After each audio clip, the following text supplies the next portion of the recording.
After I refused to pay for my sister's $45,000 wedding, she invited me to a casual dinner. 3 lawyers were waiting with documents. She said, "Sign this or I'll ruin you." And I said, "Meet my husband."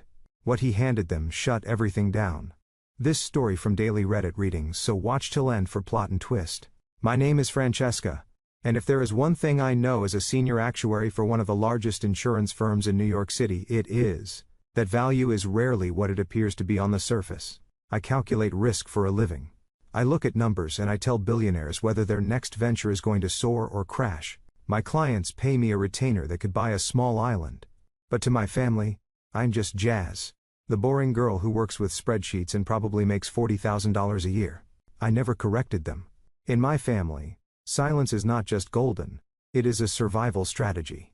That Sunday morning I sat in a booth at Sarah Beth's near Central Park, staring at a menu where the avocado toast cost $24. I calculated the markup in my head automatically. $3 for the bread, 50 cents for the egg, maybe $2 for the avocado. The rest was paying for the location, the brand, and the privilege of being seen by people who pretended not to notice you. I took a iced tea and checked my watch. They were 20 minutes late. This was standard operating procedure for the Williams women. Being late was their way of establishing dominance. Finally, the glass door swung open, and in walked a parade of chaos disguised as high fashion. My sister Tiana was leading the charge. She was wearing a dress that screamed for attention, a neon pink number with cutouts that were perhaps a bit too ambitious for a Sunday brunch. On her arms swung a quilted black bag with the famous interlocking C logo. From 10 feet away it looked impressive. From where I sat I could see the stitching was slightly uneven, and the gold hardware was a shade too yellow. It was a Canal Street knockoff, but Tiana carried it like it held the nuclear codes. Behind her trailed my mother Beatrice, looking like she was on her way to a church service, where the dress code was competitive holiness. And bringing up the rear was Connor, my future brother-in-law. The man Tiana had been gushing about for 6 months. The man who was supposedly a vice president at a hedge fund. He was tall with that specific kind of confident slouch that suggests he has never been told no in his life.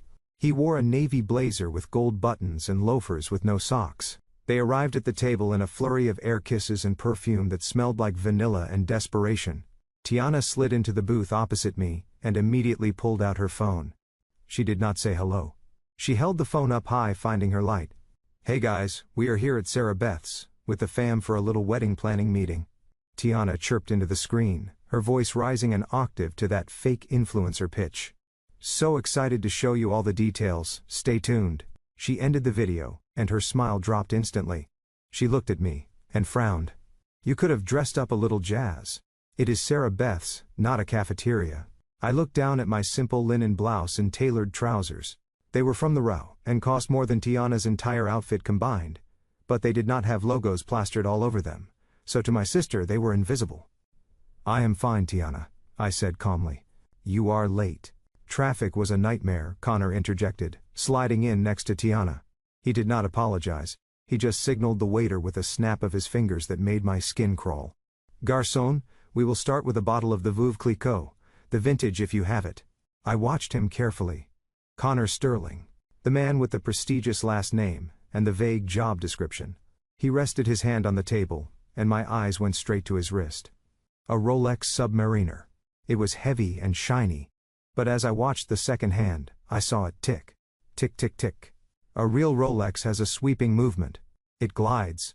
Connor's watch was ticking like a time bomb of insecurity. So Francesca. Connor turned his gaze to me, a smirk playing on his lips. "Tiana tells me you are still doing the data entry thing. What is it called again?" "An actuary." Sounds thrilling. I took a slow sip of my tea. "It is risk assessment, Connor. I analyze financial probabilities. Write data." Connor waved his hand dismissively. "I could never do that. Boring office work. In the hedge fund world, it is all about instinct. You have to have the gut for the big kills. I just closed a deal last week that would make your head spin. 7 figures. "That is impressive," I said, keeping my face completely neutral. "Which fund are you with again?" "Oh, a boutique firm downtown," Connor said vaguely, taking a gulp of the water. "Very exclusive. We manage private wealth for old money families. You would not know them." My mother beamed at him, patting his arm. "Connor is so talented, Francesca. He is going to take such good care of Tiana." unlike some men we know. That was a jab at my husband Malik.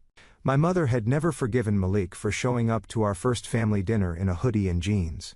She decided then and there that he was a low-level IT technician. I never told her that Malik owns the tech consulting firm and charges $500 an hour just to pick up the phone. I learned a long time ago that my mother only loves money she can borrow. If she knew our real net worth, she would drain us dry. So, she continued, her eyes narrowing at me. We are not here to talk about work. We are here for the wedding. Tiana, show your sister the vision. Tiana pushed aside her cutlery and hefted a massive white binder onto the table. It landed with a heavy thud. On the cover in gold glitter glue were the words, Tiana and Connor. A love eternal. She opened the binder with the reverence of a priest opening a Bible. Okay, so obviously we are booking the Plaza, Tiana announced. I choked slightly on my ice cube. The Plaza. Yes, the Plaza, Connor said, leaning back and spreading his arms. Nothing else is good enough for my princess. We need a venue that matches the Sterling family legacy. I looked at his ticking watch and wondered if the Sterling legacy came with a warranty. The deposit is already down, Tiana said quickly, flipping past the venue page. But here is where we need to talk details, specifically the floral arrangements. She turned the page to a mood board filled with cascading white peonies, rare orchids, and walls of white roses. It looked like a botanical garden had exploded inside a ballroom. I want a winter wonderland theme, Tiana explained, her eyes gleaming. But in June. So we need to import specific peonies from Holland, and the orchids have to be flown in from Thailand 2 days before the ceremony to ensure freshness. That sounds lovely, I said cautiously. And expensive. Quality costs. Francesca Connor sneered. Something you might not understand with your department store budget lifestyle. But in our world, presentation is everything. Tiana tapped a manicured fingernail on a spreadsheet at the bottom of the page. So the florist quoted us this morning. It is a steal, honestly. I leaned forward to look at the number. My brain, which processes numbers faster than I process emotions, stopped for a second. $45,000, I read aloud. Tiana, that is $45,000. Just for flowers. For the flowers, the installation and the teardown, she corrected. And the preservation of my bridal bouquet. It is a package deal. That is more than most people make in a year, I said, keeping my voice level. Oh, do not be such a buzzkill, Jazz, my mother snapped. This is your sister's special day. She deserves the best. She is the first one in this family to marry into real status. We have to make a good impression on Connor's family. I looked at Connor. If he was so rich, why were we having a meeting about the budget? So I said, leaning back, why are you showing me this? If the deposit is paid and the plan is set, congratulations. It looks beautiful. The table went silent. Tiana looked at Mom. Mom looked at Connor. Connor looked at his fake Rolex. Well, Tiana started, her voice dropping that fake influencer tone, and adopting the wheedling whine I had known since childhood. Here is the thing, Jazz. Mom's money is tied up in the house renovations right now. And Connor's assets are all illiquid. You know how it is with investments. You can not just pull cash out whenever you want.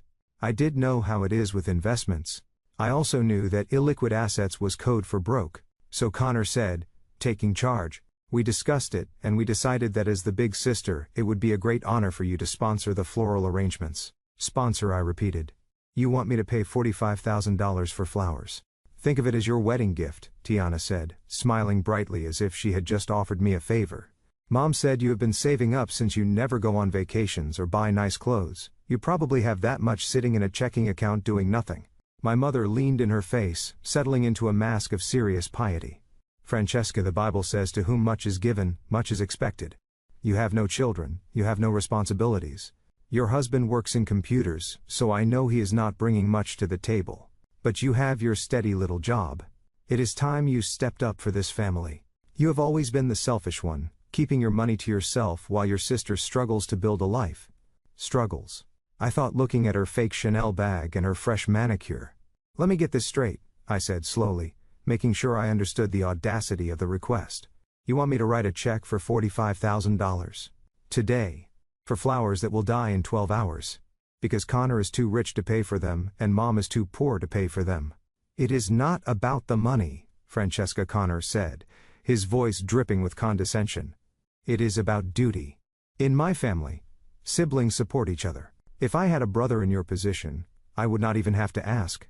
He would have offered. It is honestly embarrassing that we even have to have this conversation. I felt a cold calm settle over me. This was the moment. The pivot point. I could write the check and buy their silence for another 6 months. I could keep playing the role of the pushover daughter, the boring actuary, who exists only to subsidize their delusions. Or I could finally close the ledger. I looked at the menu again. I am not paying $45,000 for flowers, I said. My voice was quiet, but in the silence of our table it landed like a hammer. Excuse me? Tiana blinked. I said no. I am not paying for it. Not $45,000, not $4,000, not $40. My mother gasped, clutching her pearls theatrically. Francesca, how dare you? After everything we have done for you, we took you in when you gave birth to me, Mom. I cut her off. You did not take me in. You raised me. That is the bare minimum requirement of parenting. Connor slammed his hand on the table, making the silverware jump. Listen here, Francesca. Maybe you do not understand how these things work. This wedding is happening, and you are going to contribute. We have already told the florist the deposit is coming from your account. You did what I asked. My eyes narrowing. We gave them your billing info. Tiana shrugged. From that check you sent for Mom's birthday last month. The routing number was on it. They are running the charge tomorrow.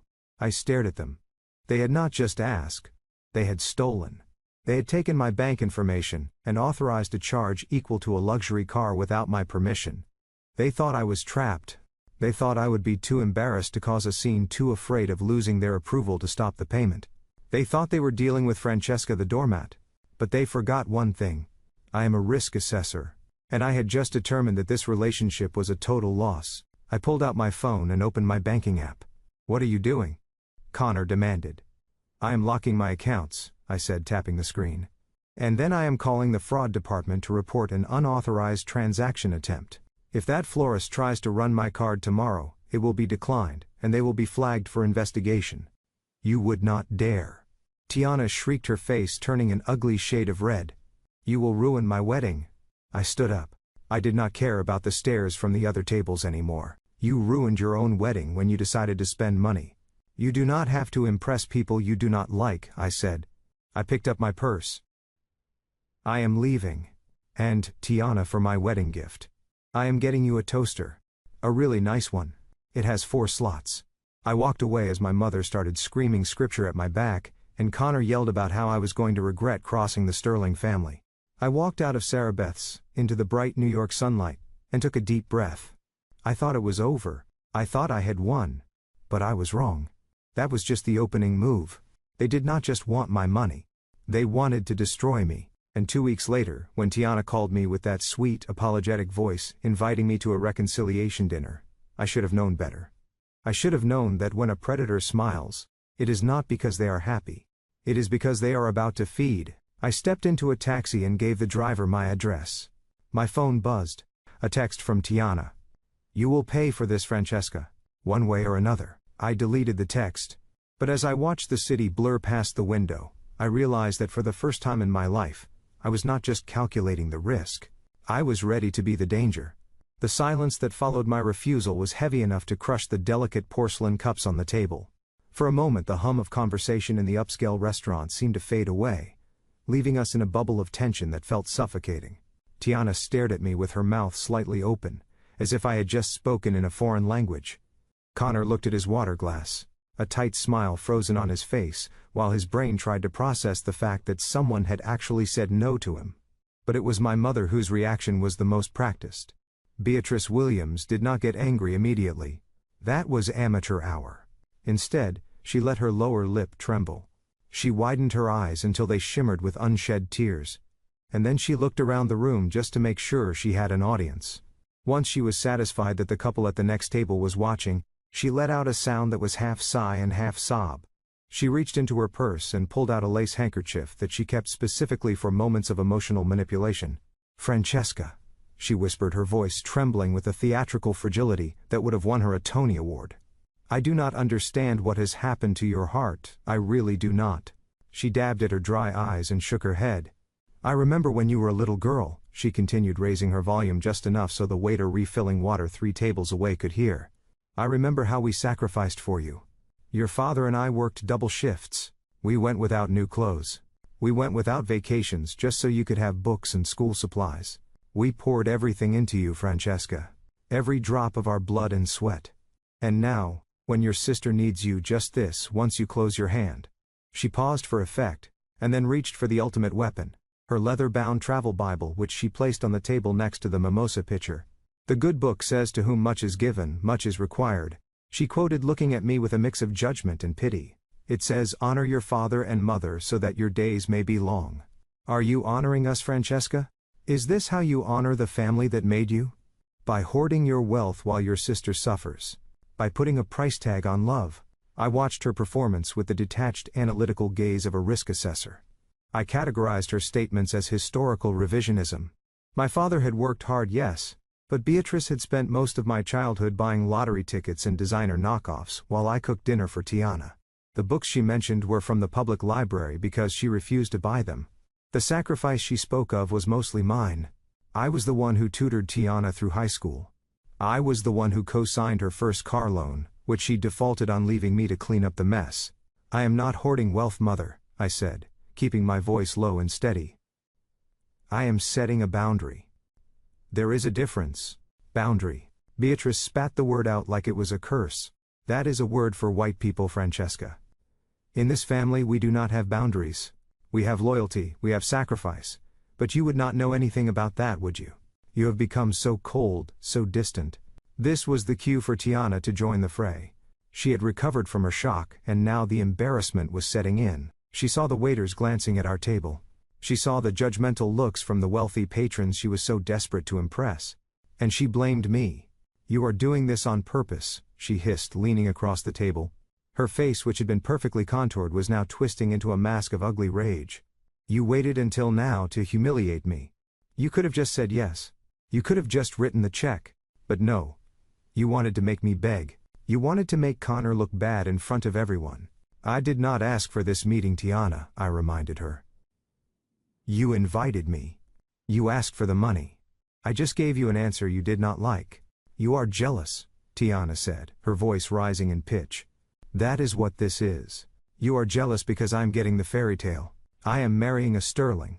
I am going to have the big wedding, and the beautiful house, and the legacy. And what do you have, Francesca? A boring job, a boring husband who fixes computers, and an empty house. She stood up then, her chair scraped loudly against the floor, and suddenly we were the center of attention. You want me to be looked down on by his family, she shouted, pointing a manicured finger at my face. You want them to think I am cheap. You want them to think we are trash. Because you are miserable, Francesca. You are miserable because you are 35 years old and you are dried up. The room went completely silent. Forks paused halfway to mouths. Even the music seemed to stop. Tiana did not stop. She was fueled by the adrenaline of her own cruelty. That is why you are hoarding your money, isn't it? She sneered, looking down at me with pure venom. Because you have nothing else to spend it on. You cannot have children. You are a barren, empty shell. So you try to control us with your cash because you know you will never have a real family of your own. You are just a bitter, selfish, barren woman who cannot stand to see her little sister happy and fertile and loved. The word barren hung in the air like a toxic cloud. It was a low blow even for Tiana. She knew about the miscarriages. She knew about the years of IVF treatments Malik and I had gone through privately. She knew the nights I had cried myself to sleep, wondering if I would ever be a mother. I had told her those things in confidence years ago, during a moment of weakness when I thought she actually cared. Now she was weaponizing my deepest pain in the middle of a crowded restaurant just because I wouldn't buy her peonies. I felt a physical blow to my chest, a sharp ache that threatened to double me over. My hands trembled beneath the table. I wanted to scream. I wanted to flip the table and shatter every glass in the room. I wanted to hurt her back. But then I looked at Connor. He was sitting there with a small smirk on his face. He was not embarrassed by his fiancée's outburst. He looked entertained. He looked superior. He took a sip of his wine and swirled the glass, looking at me with eyes that were cold and calculating. "Ladies, please," he said, his voice smooth and dripping with condescension. "There is no need for such theatrics." He turned his gaze to me. "Look, Francesca, let us be adults here. I understand that $45,000 seems like a monumental sum to you. For people in your bracket, it is a lot of money. I get it. You have to count your pennies. You have to save for your retirement, because you do not have generational wealth to fall back on. He leaned forward, his fake Rolex glinting under the chandelier. But you have to understand who you're dealing with. For the Sterling's $45,000 is a rounding error. It is pocket change. I dropped that much on a guy's trip to Vegas without blinking. The only reason we are asking you is out of tradition. We wanted to give you a chance to be part of something elevated, something high class. I thought you had a little more dignity than this. I thought you wanted to prove that you could belong at our table. But I guess you cannot buy class, can you? He chuckled, shaking his head, as if he were disappointed in a slow child. I looked at him. I looked at the man who claimed $45,000 was pocket change yet was currently wearing a suit that did not fit properly in the shoulders. I looked at the man who claimed to have generational wealth yet was bullying his fiancée's sister into paying for flowers. The pain in my chest vanished. It was replaced by a clarity so sharp it felt like ice water running through my veins. They were not family. They were parasites, and they had just made the mistake of trying to feed on a shark. I did not shout. I did not cry. I did not flip the table. I simply raised my hand and signaled the waiter. The young man rushed over looking terrified. He had clearly heard everything, and was probably praying I wouldn't make a scene. "Check, please," I said calmly. "Separate checks," the waiter blinked. "Separate checks, ma'am?" "Yes," I said. "I will be paying for my iced tea. The rest of the table will cover their own bill." My mother gasped. "Francesca, you cannot leave us with this bill. We ordered the vintage champagne." "That sounds like a problem for people with generational wealth," I said, not looking at her. I pulled out my black American Express Centurion card. The waiter's eyes widened slightly when he saw it. It was a card invited only to high net worth individuals, the kind of card Connor had probably only seen in movies. I placed it on the tray. "Run it for the tea," I said. "And add $100 tip for yourself. I apologize for the noise at this table." Tiana was still standing, breathing heavily, her face blotchy. She realized suddenly that I was actually leaving. She realized that the $45,000 was not coming. She realized that the $300 brunch bill was about to land in her lap, and her credit cards were maxed out. "You are not leaving," she shrieked. "You cannot just walk away. We are family." I signed the receipt with a steady hand. I stood up, smoothing the wrinkles in my linen trousers. I picked up my purse and walked around the table to where Tiana stood. She flinched as if she thought I was going to hit her. But I just leaned in close so only she could hear me. The smell of her cheap vanilla perfume was overwhelming, but I didn't back away. I looked her dead in the eye. "You said I was barren, Tiana. Maybe I am, but at least I am not empty. You are drowning in debt, you are marrying a fraud, and you are selling your soul for a wedding you cannot afford." I paused, letting the words sink in. "And as for your gift, I meant what I said. I am getting you a toaster. It is the only thing you are going to get from me that has any warmth." I straightened up and looked at Connor one last time. "Nice watch, Connor," I said loud enough for the table to hear. "But you might want to get the battery checked. Real Rolexes do not tick." I turned on my heel and walked toward the exit. Behind me, chaos erupted. "Francesca, get back here," my mother screamed. "You are dead to me," Tiana yelled, her voice cracking. "Do not show your face at my wedding. I hate you." I heard Connor arguing with the waiter, trying to explain that his cards were in his other wallet. I heard the sound of glass breaking. I heard the whispers of the other diners. But I did not look back. I walked out of those glass doors and into the noise of the city. My heart was pounding, and my hands were shaking, but my head was high. I had just cut the cord. I had just severed the tie. It hurt. God, it hurt. But as I hailed a cab and climbed inside, I realized something else. I was free. Or so I thought. Because as I watched the restaurant disappear in the rearview mirror, I didn't know that my mother was already reaching for her phone. I didn't know that Tiana was already drying her tears and planning her next move. I didn't know that by the time I got home, my face would be all over the internet, and the war would be just beginning. I thought I had ended it. But the truth was, I had just declared war on people who had nothing left to lose, and people with nothing to lose are the most dangerous enemies of all. The heavy oak door of my Bed-Stuy brownstone clicked shut behind me, locking out the noise of the city and the chaos of the last hour. I leaned my back against the cool wood and closed my eyes, finally letting out the breath I had been holding since I left the restaurant. This house was my sanctuary. It was a 4-story masterpiece of late 19th century architecture with original crown moldings, mahogany banisters, and the kind of solid construction that made you feel safe from the world. My grandmother had bought it for pennies in the 70s when nobody wanted to live in Brooklyn, and she had left it to me specifically because she knew I was the only one who would preserve it rather than sell it to the highest bidder for quick cash. To my mother and sister, this house was just a pile of money sitting in the form of bricks. They saw the gentrification of the neighborhood, the coffee shops opening on the corner, and the property values skyrocket, and they saw dollar signs. They did not see the history. They did not see the nights I spent sanding the floors by hand, or the weekends Malik and I spent restoring the plasterwork. They just saw an asset that I was selfishly hoarding. I kicked off my heels and walked softly down the hallway toward the back of the house where Malik had his home office. The house was quiet, but it was the kind of quiet that felt expensive. The central air hummed almost imperceptibly, and the thick Persian rugs absorbed the sound of my footsteps. I wanted nothing more than to walk into Malik's office, crawl into his lap, and tell him everything. I wanted him to hold me and tell me that I was not crazy, that I was not the villain my family made me out to be. But when I reached the double doors of his study, I stopped. Through the frosted glass, I could see his silhouette. He was pacing back and forth, a phone pressed to his ear. I cracked the door open just an inch. "We cannot accept those terms," Gerald Malik was saying, his voice low and dangerous. It was a tone I rarely heard him use. "If they want to push for a hostile takeover, we will bury them in regulatory filings until the next fiscal year. Tell the board to hold the line. I am looking at the merger agreement right now, and there is a poison pill clause they missed." I watched him for a moment. He was wearing his favorite, worn-out Howard University hoodie, but his posture was all shark. On his desk, 3 monitors were glowing with spreadsheets and legal briefs that would make the average lawyer weep. He was in the middle of closing a deal that was probably worth more than the entire gross domestic product of a small country. My mother thought he fixed printers for a living because he never talked about his work at family gatherings. She did not know that the man she called lazy was currently orchestrating a billion-dollar defense strategy for a Fortune 500 company. He rubbed his temples, looking exhausted. I knew he had been up since 4 in the morning. If I went in there now with my family drama, I would be adding a straw to a camel's back that was already straining.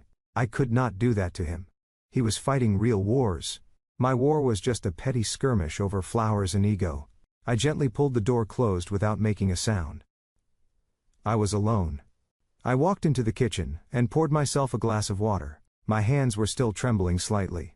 I took a sip, trying to wash away the taste of the argument. That was when my phone on the counter began to buzz. It started with a single vibration, then another, then a continuous angry hum that rattled the marble countertop. I stared at the screen. A notification from Instagram popped up. "Tiana Williams is live." My stomach dropped. I knew I should not look. I knew nothing good could come from watching my sister perform for her 3,000 followers. But it was like a car crash. I could not look away. I tapped the notification. The screen filled with Tiana's face. She was sitting in her car, the one I knew she was 3 months behind on payments for. The lighting was poor, but it highlighted the tears streaming down her cheeks. Real or fake, it did not matter. On camera they looked devastating. "Guys," she sniffled, wiping her nose with the back of her hand. "I do not usually do this. I try to keep things positive, you know. But I am just so broken right now." The comments were already flying up the side of the screen. Heart emojis. Broken heart emojis. People asking what happened. "I just came from a meeting with my sister," Tiana said, looking directly into the camera lens. "We were supposed to be planning my wedding, the happiest time of my life, right? But instead she humiliated me." She paused to let out a sob that sounded like a wounded animal. "My fiancé Connor and I, we are trying our best. But things are tight. And my sister? She is rich, guys. Like really rich. She lives in our grandmother's house. The house that was supposed to be for all of us. But she tricked Grandma into signing it over to her right before she died." I gripped the edge of the counter so hard my knuckles turned white. That was a lie. A bold, malicious lie. Grandma had signed the house over to me 5 years before she passed because she was terrified that Beatrice would sell it to pay off gambling debts. I had the competency hearings on tape. I had the lawyer's notes. But the truth is boring. The lie was sensational. She stole our inheritance. Tiana continued, her voice gaining strength from the validation of her audience. She lives in a mansion while Mom and I struggle. And today when I asked her for help, just a little help to make my wedding day special, she laughed in my face. She told me I was pathetic.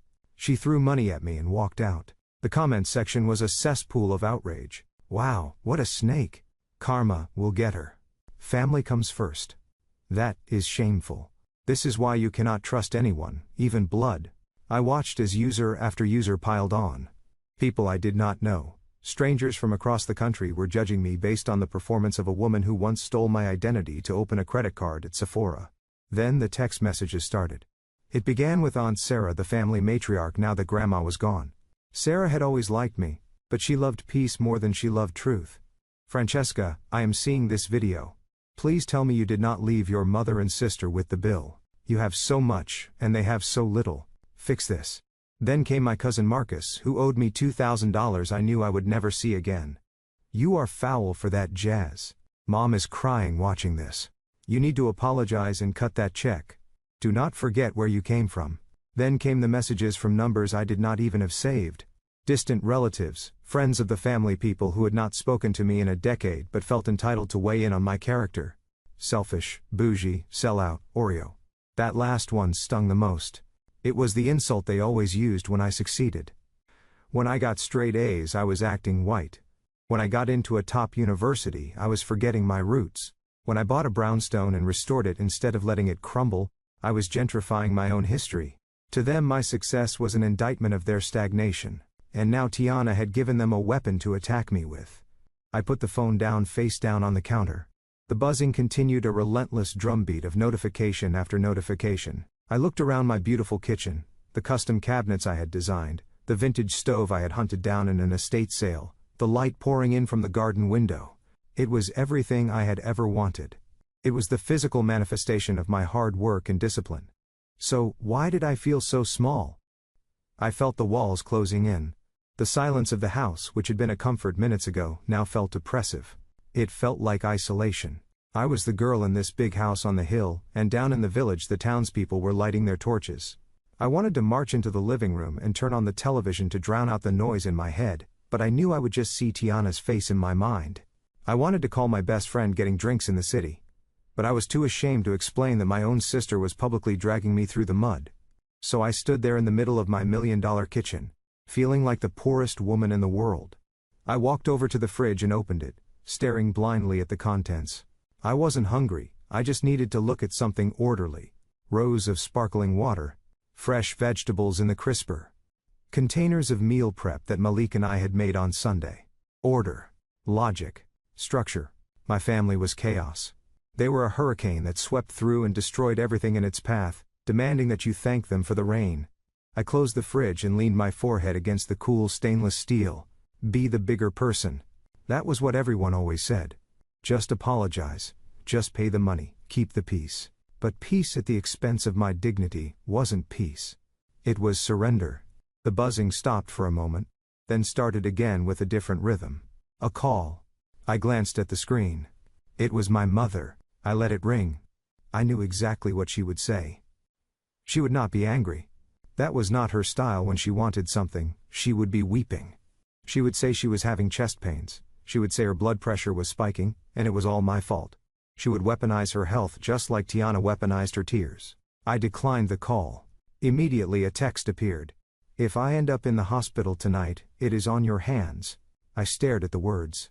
The manipulation was so blatant, so clumsy, and yet it still found that little hook in my heart. The little girl inside me who just wanted her mommy to love her. The little girl who thought that if she was just good enough, smart enough, rich enough, maybe then she would be worthy of affection.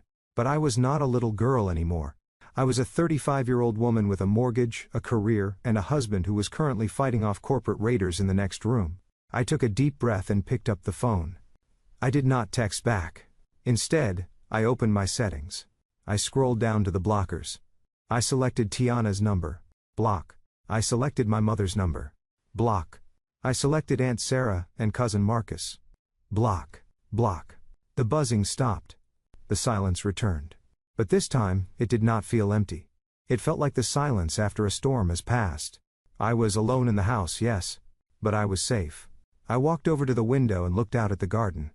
The sun was setting, casting long shadows across the hydrangeas I had planted.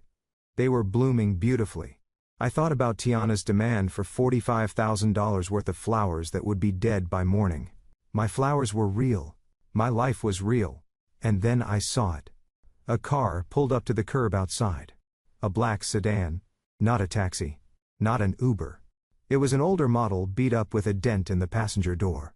I recognized it immediately. It was Aunt Sarah's car. They were not just attacking me online. They were coming here. I stepped back from the window, my heart hammering against my ribs. I checked the security panel by the back door. The alarm was set. The doors were locked. But they knew the code. I had given the gate code to Aunt Sarah 2 years ago, when she came to water the plants while we were on vacation. I had never changed it. I watched on the security monitor as the gate clicked open. Aunt Sarah stepped out, followed by my mother. Beatrice did not look like a woman having a heart attack. She looked like a general marching into battle, and behind them was Tiana holding her phone up, presumably still live-streaming the invasion of my home. They were walking up the path to my front door. I looked toward Malik's office. He was still on the phone, pacing faster now. I could not disturb him. I could not let this circus interrupt his work. I had to handle this. I took a deep breath, smoothed down my shirt, and walked to the front door. I did not open it. I engaged the deadbolt audibly. Then I pressed the button for the intercom. "Go away," I said, my voice amplified by the speaker outside. I saw my mother stop on the porch. She looked up at the camera, her eyes narrowed. "Open this door, Francesca," Beatrice demanded. "We need to talk. Family business." "I am calling the police," I said calmly. "You are trespassing." Tiana laughed, a shrill sound that distorted through the speaker. "You are going to call the cops on your own mother? Go ahead. Let everyone see what kind of monster you are." I looked at the monitor. Tiana was filming the door, filming the house, filming her own mother pounding on the wood. I reached for my phone again. But this time I didn't call the police. I opened my email. I found the draft I had written months ago. The one titled, "Cease and Desist."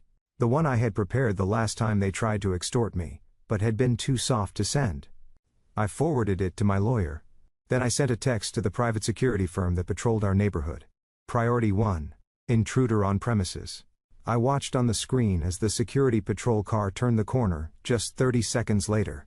The flashing yellow lights swept across my mother's furious face. The war had moved from the internet to my doorstep. And I was done retreating. The next morning I walked into my office tower in Midtown Manhattan, trying to leave the chaos of my family behind me. My building is a fortress of glass and steel, a place where logic, rules, and emotions are left at the revolving doors. I love the silence of the elevator ride up to the 42nd floor. I love the swipe of my security badge, which granted me access to rooms where billion-dollar decisions were made. Here I was not Francesca, the ungrateful daughter, or the selfish sister. Here I was Francesca Williams, senior partner, and one of the most respected risk assessors in the industry. My office was my sanctuary, with its floor-to-ceiling windows overlooking the Hudson River and the quiet hum of productivity that soothed my frayed nerves. I sat down at my desk and opened a complex file regarding a maritime merger, hoping to lose myself in the actuarial tables. But my peace lasted exactly 45 minutes. The phone on my desk rang. It was the internal line from the lobby security desk. I picked it up, expecting a courier, or perhaps a client arriving early for a meeting. "Miss Williams, I apologize for disturbing you," the security guard Mike said, his voice tight with professional discomfort. "There is a woman down here. She claims to be your mother. She does not have an appointment, and she is refusing to leave until she sees you. She is causing quite a disturbance, ma'am." My stomach dropped to the floor. I closed my eyes and took a deep breath. Of course she was here. I should have calculated this variable. Beatrice Williams did not accept defeat. She viewed boundaries as challenges to be bulldozed. "Is she yelling, Mike?" I asked, keeping my voice calm. "She is crying, ma'am," Mike replied. "She is telling anyone who will listen that her daughter is letting her starve in the lobby, while sitting in an ivory tower. People are staring. I really need you to come down and handle this, or I will have to have her escorted out by the NYPD. Do not call the police," I said quickly. The last thing I needed was my mother being arrested in the lobby of my firm. It would make the industry gossip columns by lunch. "I am coming down." I hung up the phone and walked to the elevator. My legs felt heavy. Every floor that ticked by on the display felt like a descent into hell. When the doors opened on the ground level, I could hear her before I saw her. Beatrice was standing near the turnstiles wearing her Sunday best and navy blue suit, with a hat that looked ridiculous under the fluorescent corporate lights. She was clutching her purse with both hands, and speaking loudly to a group of young interns who looked terrified.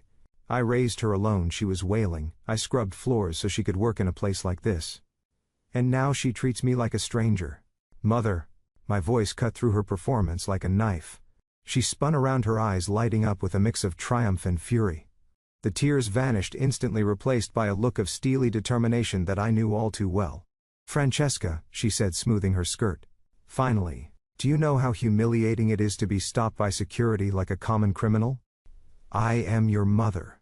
I should have a key to this building. This is a secure financial institution, Mother, I said, guiding her away from the staring interns toward a quiet corner near the fountain. Nobody has a key, except the CEO. Why are you here? I told you yesterday that I am done. You do not get to be done with family, Francesca, she hissed, her voice dropping to a dangerous whisper. You think because you have a security badge and a fancy office you are better than us. You think you can just walk away from your obligations. I have no obligations to fund a $45,000 flower arrangement, I said, crossing my arms. This is not about the flowers anymore, Beatrice said, her eyes narrowing. This is about respect. And it is about justice. Tiana is devastated. She has been crying all night. Connor is beside himself. You embarrassed them in front of the staff at Sarah Beth's. You made them look poor. They are poor, Mother, I said bluntly. That is the reality. Pretending otherwise is what got them into this mess. And frankly, it is what got you into your mess too, her face twisted. Do not you dare speak to me about my finances. You do not know what I have been through. I know exactly what you have been through. I shot back, losing my patience. I know about the credit cards you maxed out in my name when I was in college. I know about the second mortgage you took out on the childhood home to pay off your bingo debts. And I know why Grandma left the brownstone to me. Beatrice froze. The mention of the brownstone always had this effect on her. It was the one subject she usually avoided, because deep down she knew the truth. But today, she did not back down. Instead, she stepped closer, invading my personal space. She left that house to you because you manipulated her, she spat. You took advantage of an old woman who was losing her mind. You whispered poison in her ear about me and Tiana. You told her we were irresponsible. You coerced her into signing those papers when she did not know what day of the week it was. That is a lie, and you know it. I said, my voice trembling slightly with rage. Grandma was perfectly lucid. She sat me down in her kitchen 3 years before she died. She showed me the stack of pawnshop tickets she found in your bedroom. She knew you had pawned her wedding ring, Mother. She knew you stole her Social Security checks to play the slots in Atlantic City. Beatrice flinched, but she recovered quickly. She was confused, Beatrice insisted. She lost that ring. I never took it. I have the receipt, I said. I bought it back. I have the receipt with your signature on it. Grandma saw it. That is why she changed her will.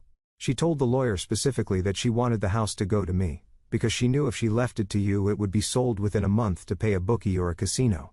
She wanted to keep the property and the family. I am the only reason that house is still standing. You stole our inheritance, Beatrice hissed, poking a finger into my chest.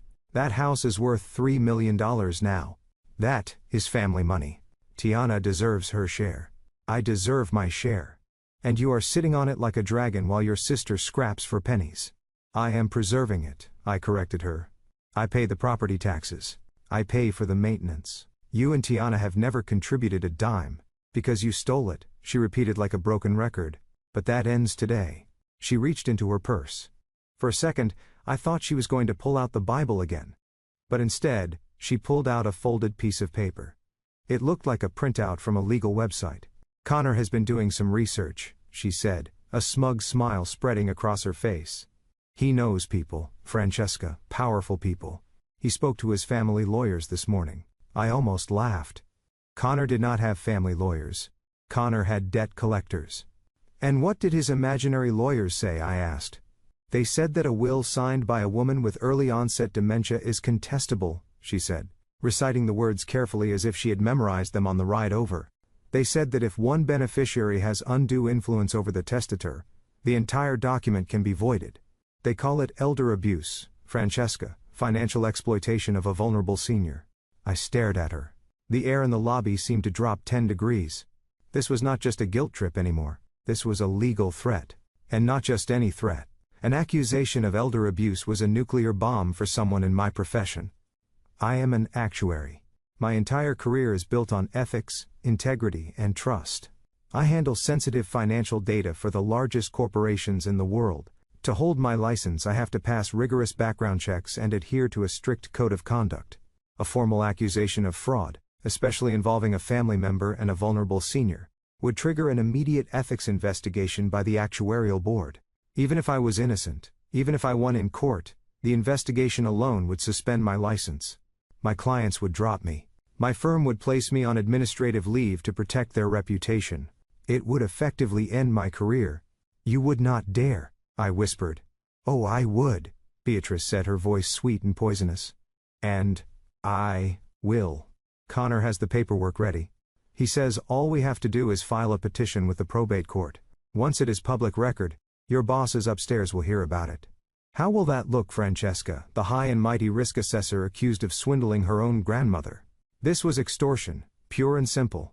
My own mother was standing in the lobby of my workplace, threatening to destroy the career I had built over 15 years unless I paid for a party. What do you want? I asked, feeling a cold sweat break out on my back. I want you to make things right, Beatrice said. I want you to apologize to your sister. I want you to write that check for the flowers. And I want you to sign a document acknowledging that Tiana owns half of the brownstone. Connor says we can structure it as a gift, so you do not have to pay taxes. See, we are trying to help you. Half the house, I repeated. You want me to give her $1.5 million in equity, just like that? It is only fair, Beatrice shrugged. She is getting married. She needs a nest egg. Connor wants to start an investment firm, and they can use the equity as collateral for a business loan. I closed my eyes. They were going to mortgage the house. They were going to take out a loan against the equity, give the money to Connor, and he was going to lose it all. The bank would foreclose.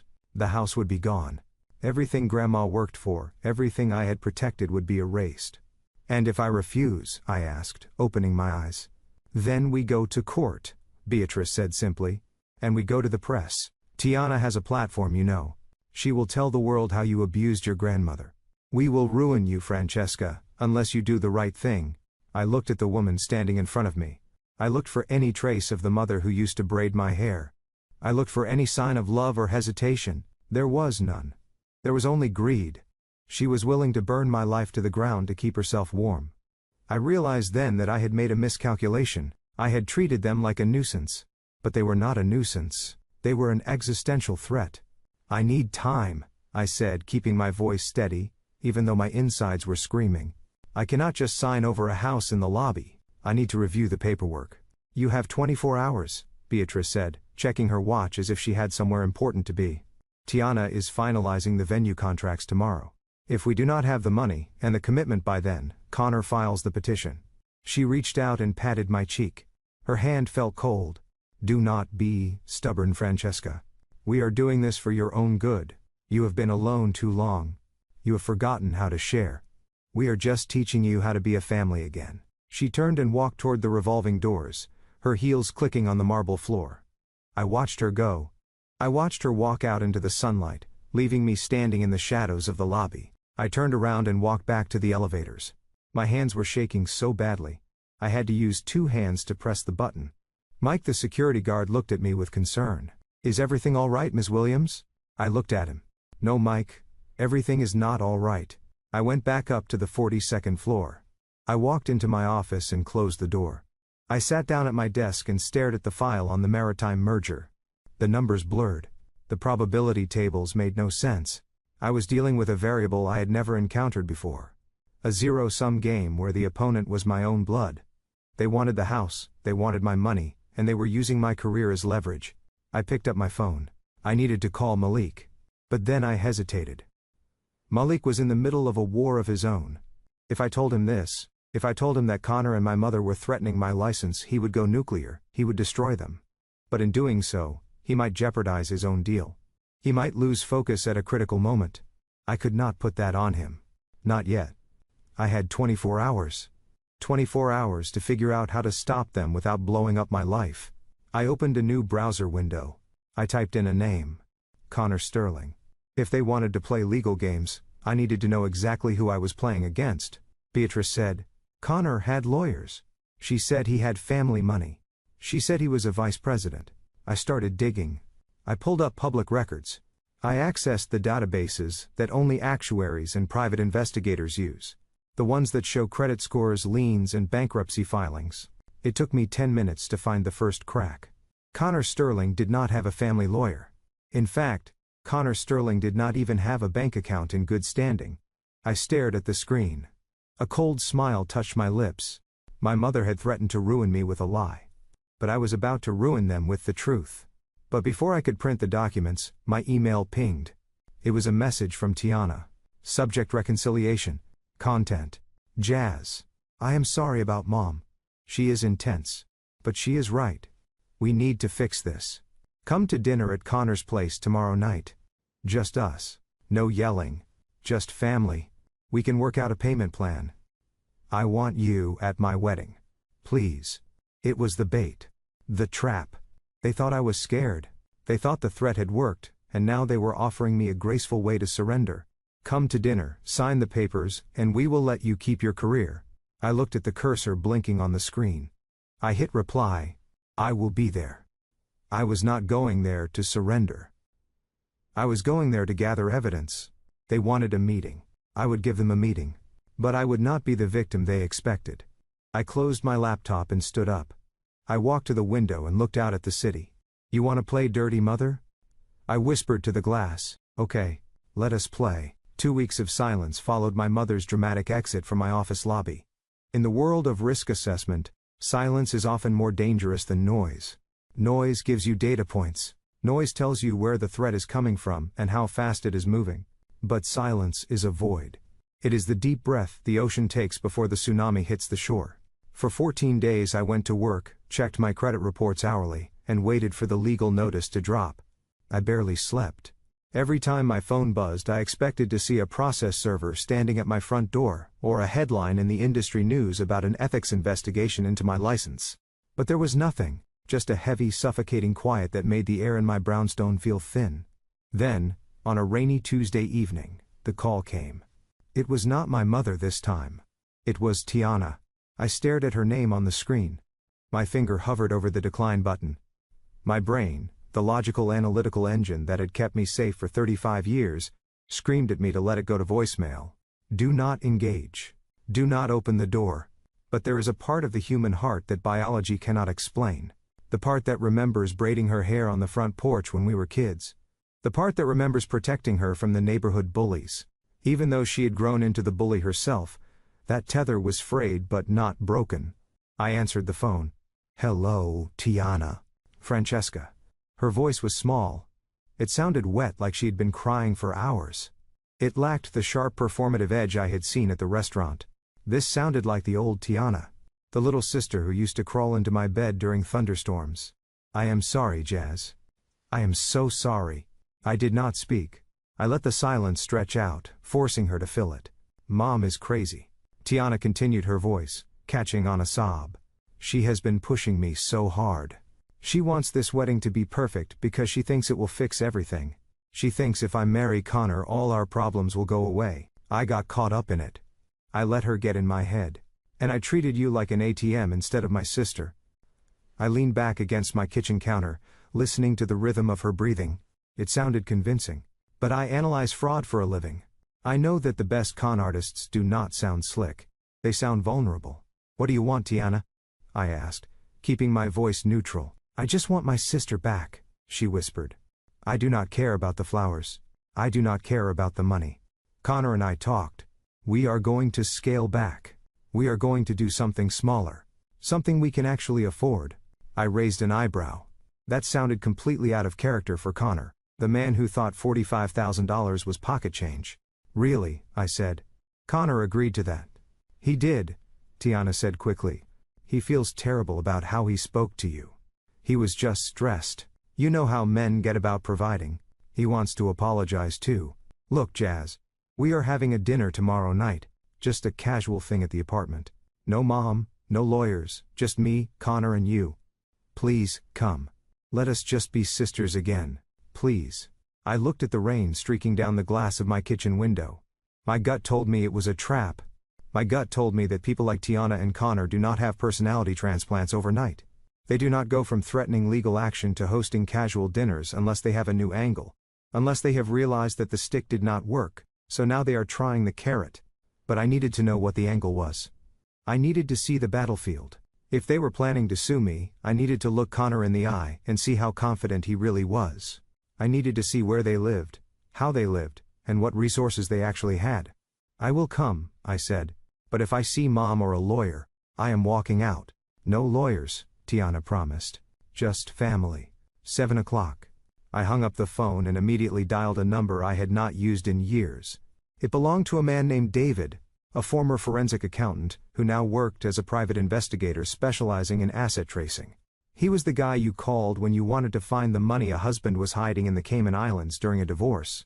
David, it is Francesca Williams. I have a job for you. Name is Connor Sterling, supposedly a VP at a boutique hedge fund. I need to know everything, bank accounts, credit scores, employment history, and I need to know if he has any family money. I can have a preliminary report by Thursday, David said. I need something by tomorrow night, I said, even if it is just the basics. I am walking into a lion's den, David. I need a whip. I will see what I can do, he said. The next 24 hours passed in a blur of anxiety. David texted me at 5 in the afternoon on Wednesday. Digging now. It is weird, Francesca. This guy is a ghost. No property records. No SEC filings under his name. I'm going deep, but I might not have the full package until the morning. Be careful. A ghost. That was fitting. I dressed for the dinner like I was dressing for a board meeting. A sharp navy blazer, silk blouse and heels that were high enough to be authoritative but low enough to run in if necessary. I told Malik I was going to meet a client. I hated lying to him, but I could not drag him into this until I knew exactly what I was dealing with. If I brought Malik and it turned out to be a genuine apology, I would look like the aggressor. If it was a trap, I wanted to spring it myself. I took a cab to the address Tiana had sent me. It was a building in Tribeca, one of those glass needles that pierced the sky. The lobby was impressive.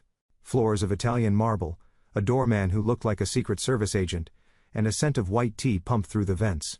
This was serious money. For a second I doubted myself. Maybe Connor really was successful. Maybe I had misjudged him. The elevator ride to the penthouse took nearly a minute. My ears popped as we ascended.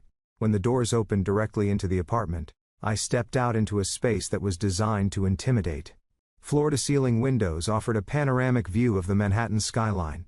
The lights of the city twinkled below like a sea of diamonds. The living room was massive, with high ceilings and modern furniture that looked like it had been lifted straight from the pages of Architectural Digest.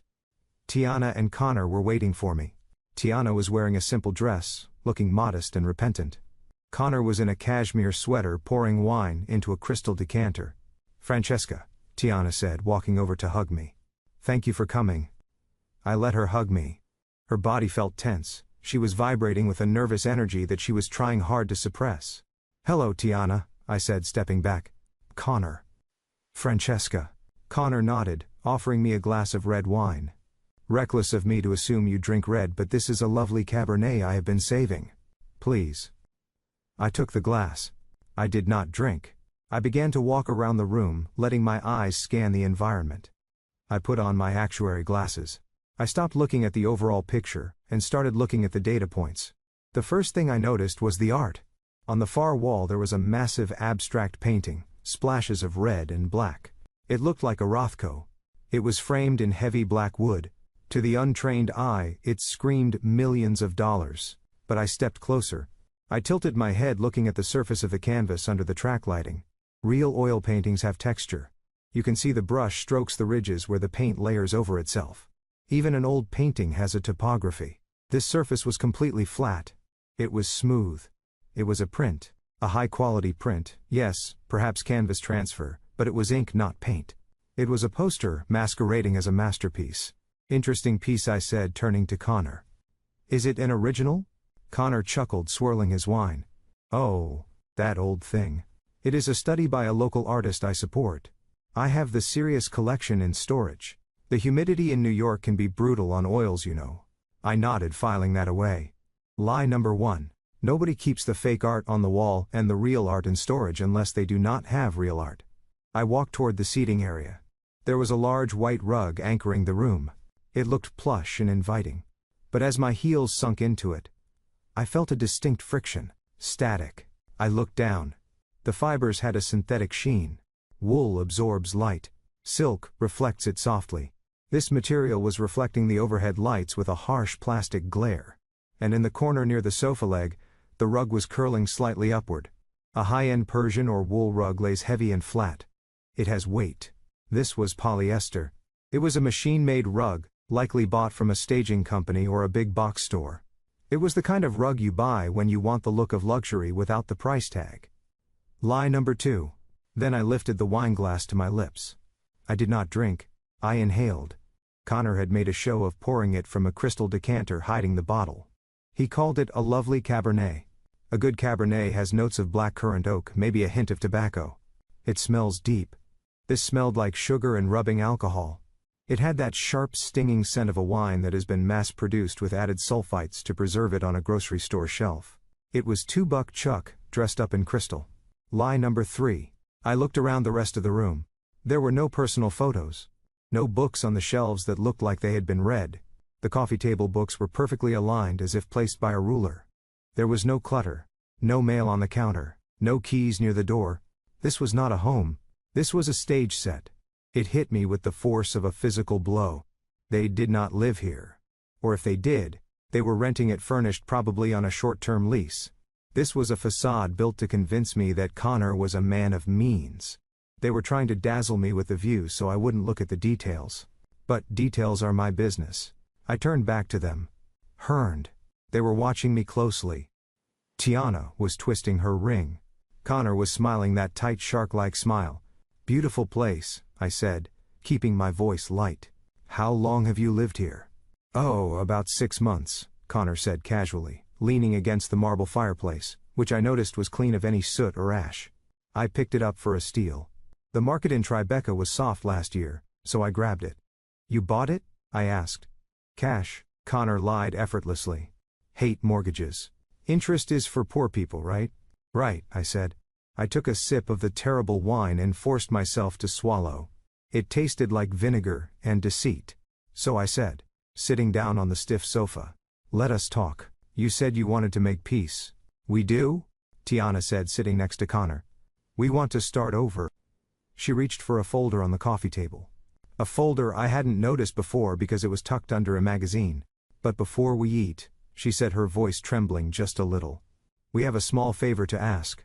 Since we are scaling back the wedding, Connor has this incredible investment opportunity. It is a way for us to secure our future, so we never have to ask you for money again. Here it comes, I thought. The pivot. And since you are family, Connor added, his eyes locking onto mine, we wanted to give you the first refusal. It involves the brownstone. But, do not worry. It is not a handout. It is a partnership. I looked at the folder. Then I looked at the fake art, the cheap rug, and the man wearing a watch that ticked. They were not scaling back, they were doubling down. And they had invited me into their house of cards expecting me to be too impressed to blow it down. I set my wine glass on the table. Tell me about this partnership, I said. I was ready to hear the pitch, not because I was going to buy, but because I was gathering the ammunition I would need to bury them. We sat down at the glass dining table, which was set with gold-rimmed plates that looked suspiciously like the ones sold at Pier 1 Imports during their liquidation sale. The dinner itself was a catered affair, but not from a private chef. My trained palate recognized the rubbery texture of the chicken breast, and the over-salted glaze of the asparagus. It was high-end takeout, plated to look like home cooking. I picked at my food, moving the vegetables around, while Connor held court at the head of the table. He was in full performance mode. For the first 20 minutes, he barely let Tiana or me get a word in edgewise. He wanted to impress me. He wanted to prove that despite my corporate title, he was the true financial alpha in the room. The problem was that every time he opened his mouth, he revealed just how little he actually understood about the world of finance. You know, Francesca, he said, gesturing with his fork. The market is all about sentiment right now. I have been telling my clients to leverage their positions in crypto derivatives because the fiat currency is basically crashing. It is simple economics. We are shorting the dollar against the blockchain volatility index.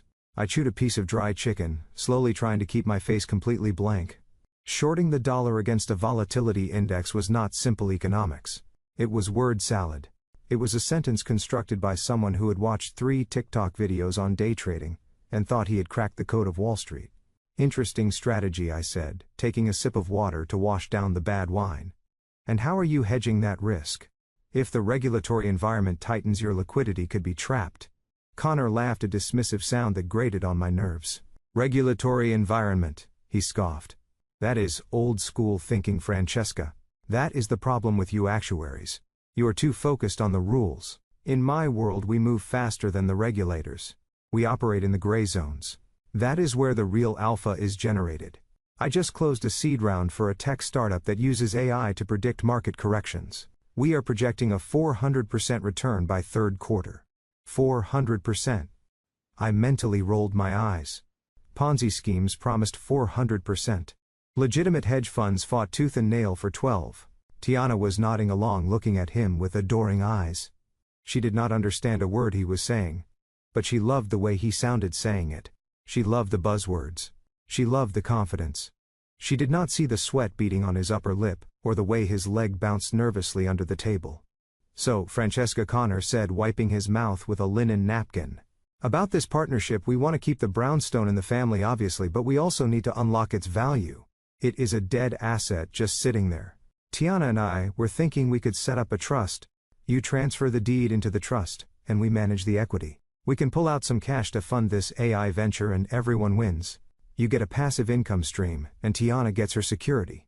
I set my fork down. The audacity was breathtaking.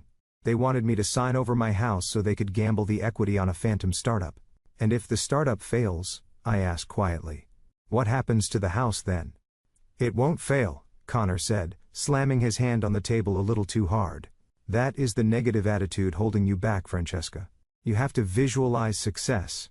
I visualize risk, Connor, I said. That is my job. And this sounds like a high-risk exposure with zero collateral. Connor's smile faltered. The charm was beginning to wear thin, revealing the aggression underneath. He looked at Tiana and gave a barely perceptible nod. Well, he said, his voice dropping an octave, we hoped you would see the vision. We hoped you would want to help your sister voluntarily, but we prepared for the possibility that you would be difficult. Tiana stood up abruptly. I will get dessert, she said, her voice tight. She walked into the kitchen. I expected her to come back with a cake or a fruit tart. Instead, I heard the distinct click of the front door unlocking. I turned in my chair.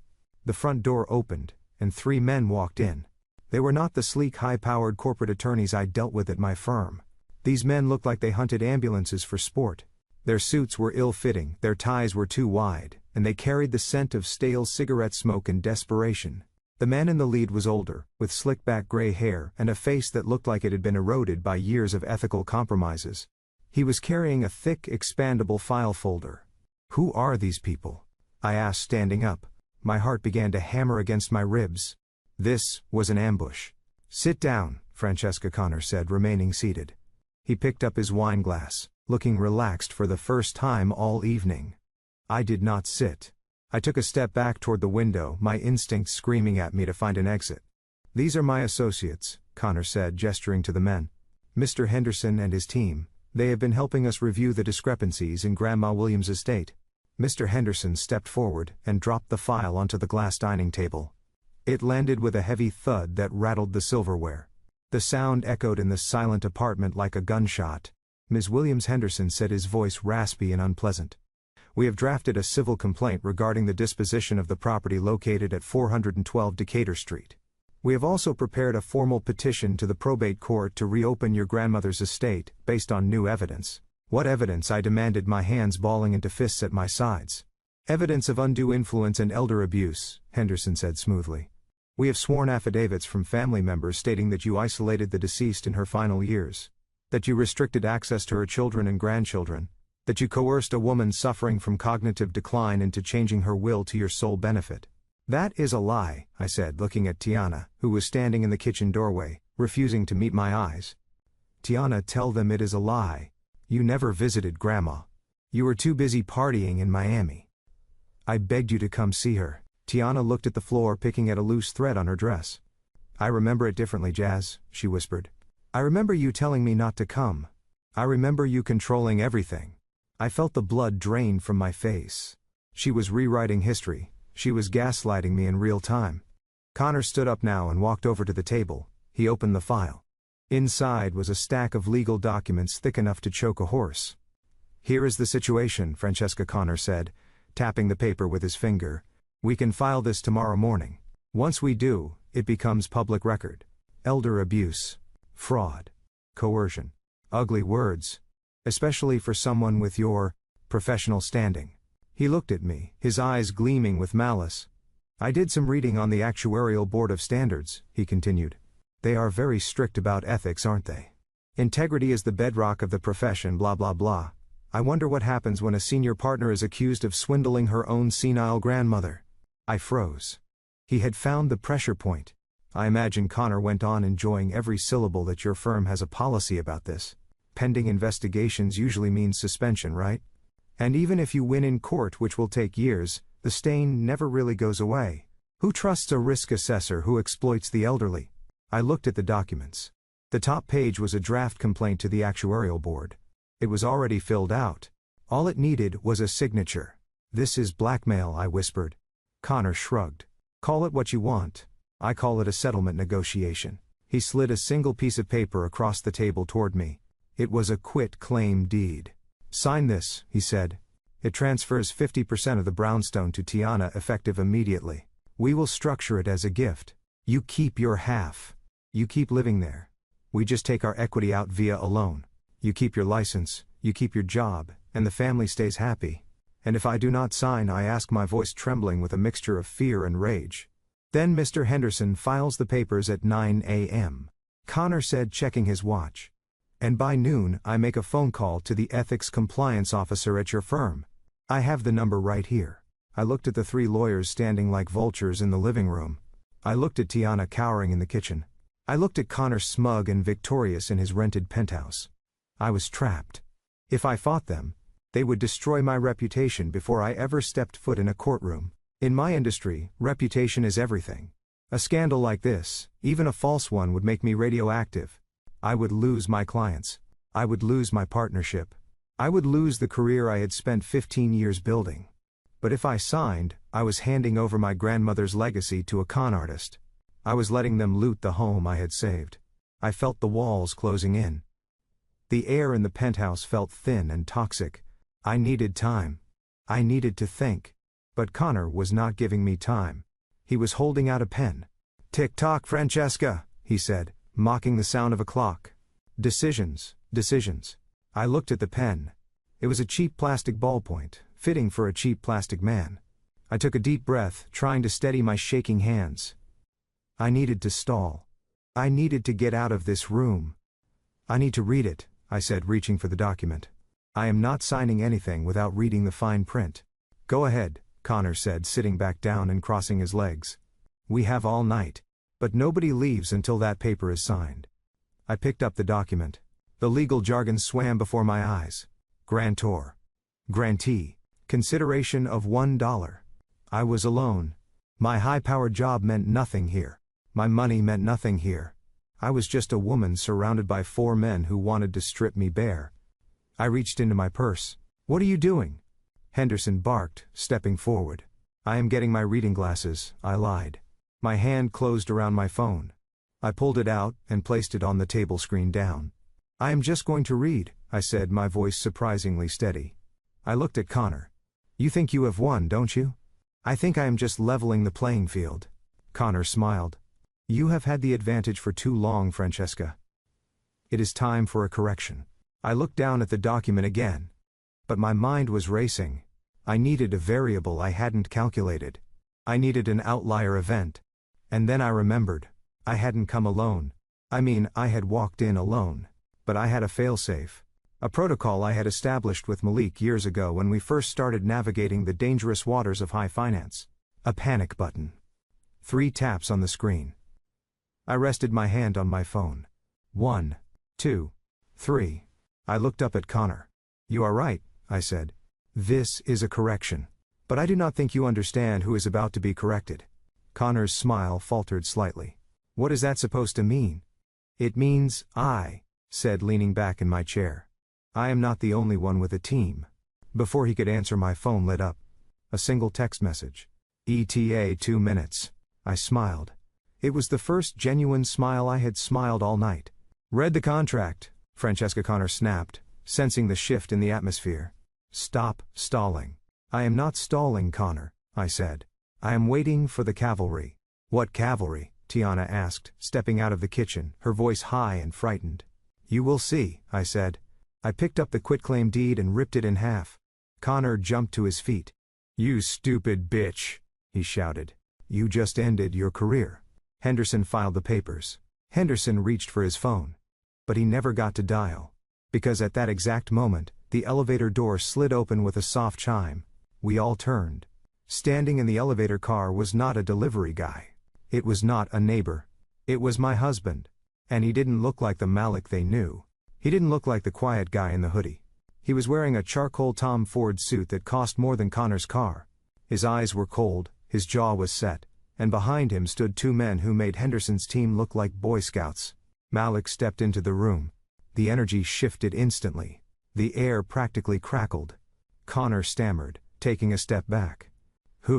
How did you get up here? The doorman owns the building, Malik said, his voice calm and deep. Or rather, my holding company does. We closed the deal this morning. He walked past Connor as if he didn't exist and came to stand beside me. He placed a hand on my shoulder.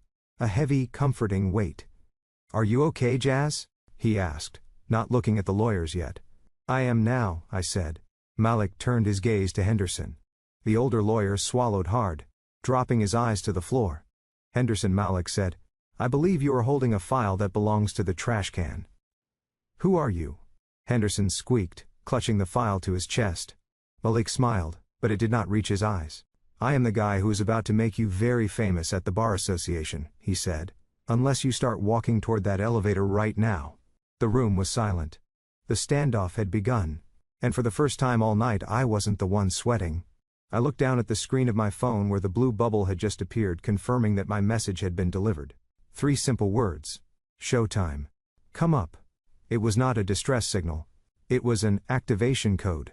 For years Malik and I had kept our professional lives separate from my family, not because we were ashamed, but because we knew exactly what would happen if people like Tiana and Connor knew the truth. They would not see hard work or late nights, or the crushing pressure of corporate law. They would just see a bank vault with a human face. We had protected our peace by wearing hoodies and driving a modest sedan to family barbecues. We had played the role of the boring middle-class couple perfectly. But sitting in that rented penthouse surrounded by men who looked at me like I was prey, I realized that the time for disguises was over. I placed the phone face down on the cold glass table and looked up at Connor. He was still standing over me, smugness radiating off him like heat. He saw the phone in my hand and let out a short, sharp laugh. Who are you texting, Francesca? He asked, shaking his head with mock pity. Please tell me you are not calling that husband of yours. What is he going to do? Come over here and fix the Wi-Fi. Or maybe he can unclog the toilet while he is at it, since that is about the only thing he is qualified for. Tiana giggled nervously from the kitchen doorway. She was holding a glass of water, her knuckles white against the glass. He is just going to embarrass you, Jazz, she said, her voice trembling. Connor is a businessman. Malik is Malik. Do not bring him into this. He does not understand this world. I looked at my sister. She truly believed it. She believed that the man in the polyester suit standing next to her was a king, and the man I went home to every night was a peasant. It was almost tragic. He understands more than you think? I said, my voice steady and calm. Connor sneered. I am sure he does. Maybe I will give him a tip if he gets here fast enough. I have a leaky faucet in the guest bathroom. The 3 lawyers chuckled. It was a nasty sound. A sound of men who thought they held all the cards. Henderson, the older lawyer with the slicked back hair, leaned forward. Ms. Williams, we are losing patience. Your husband cannot help you here. This is a legal matter, not a domestic dispute. Unless he is bringing a check for $1.5 million, I suggest you pick up that pen and sign the deed. You are running out of options. I did not pick up the pen. I picked up my wine glass and swirled the cheap liquid, looking at the way it stained the crystal. I am not running out of options, Mr. Henderson, I said softly. I am just waiting for the upgrade. Connor opened his mouth to make another insult, but the words died in his throat. A soft, melodious chime echoed through the penthouse. It was the sound of the private elevator arriving. The light above the brushed steel doors turned from red to green. Everyone froze. In a building like this, you could not just come up. You needed a keycard. You needed biometric clearance. Or you needed to own the building. The door slid open with a whisper. The air in the room seemed to change instantly. It became heavier, charged with a sudden overwhelming static. Standing in the center of the elevator car was Malik. But it was not the Malik my family knew. It was not the man in the faded jeans and the comfortable sneakers. This was Malik Johnson. He was wearing a charcoal gray three-piece suit that fit him with the kind of geometric precision that only Italian tailors can achieve. It was a Tom Ford custom cut that screamed power not through flashiness but through perfection. The fabric absorbed the light, making him look like a shadow that had taken human form. His shirt was crisp white against his dark skin, and his silk tie was a deep blood red. On his wrist, instead of his usual Apple Watch, sat a Patek Philippe Nautilus that cost more than this entire apartment rental. But it was not the clothes that made Connor take a step back. It was the eyes. Malik stepped out of the elevator. He did not rush. He moved with the predatory grace of a man who owns the ground he walks on. His face was a mask of cold, controlled fury. Behind him, two other men stepped out. They were younger, sharper, and carried matching crocodile skin briefcases. They flanked Malik like wolves flanking the pack leader. They did not look like lawyers. They looked like executioners in bespoke suits.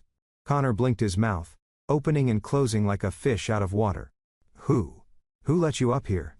He stammered, his voice losing all of its previous bravado. The doorman is supposed to call. This is private property. Malik did not even look at him.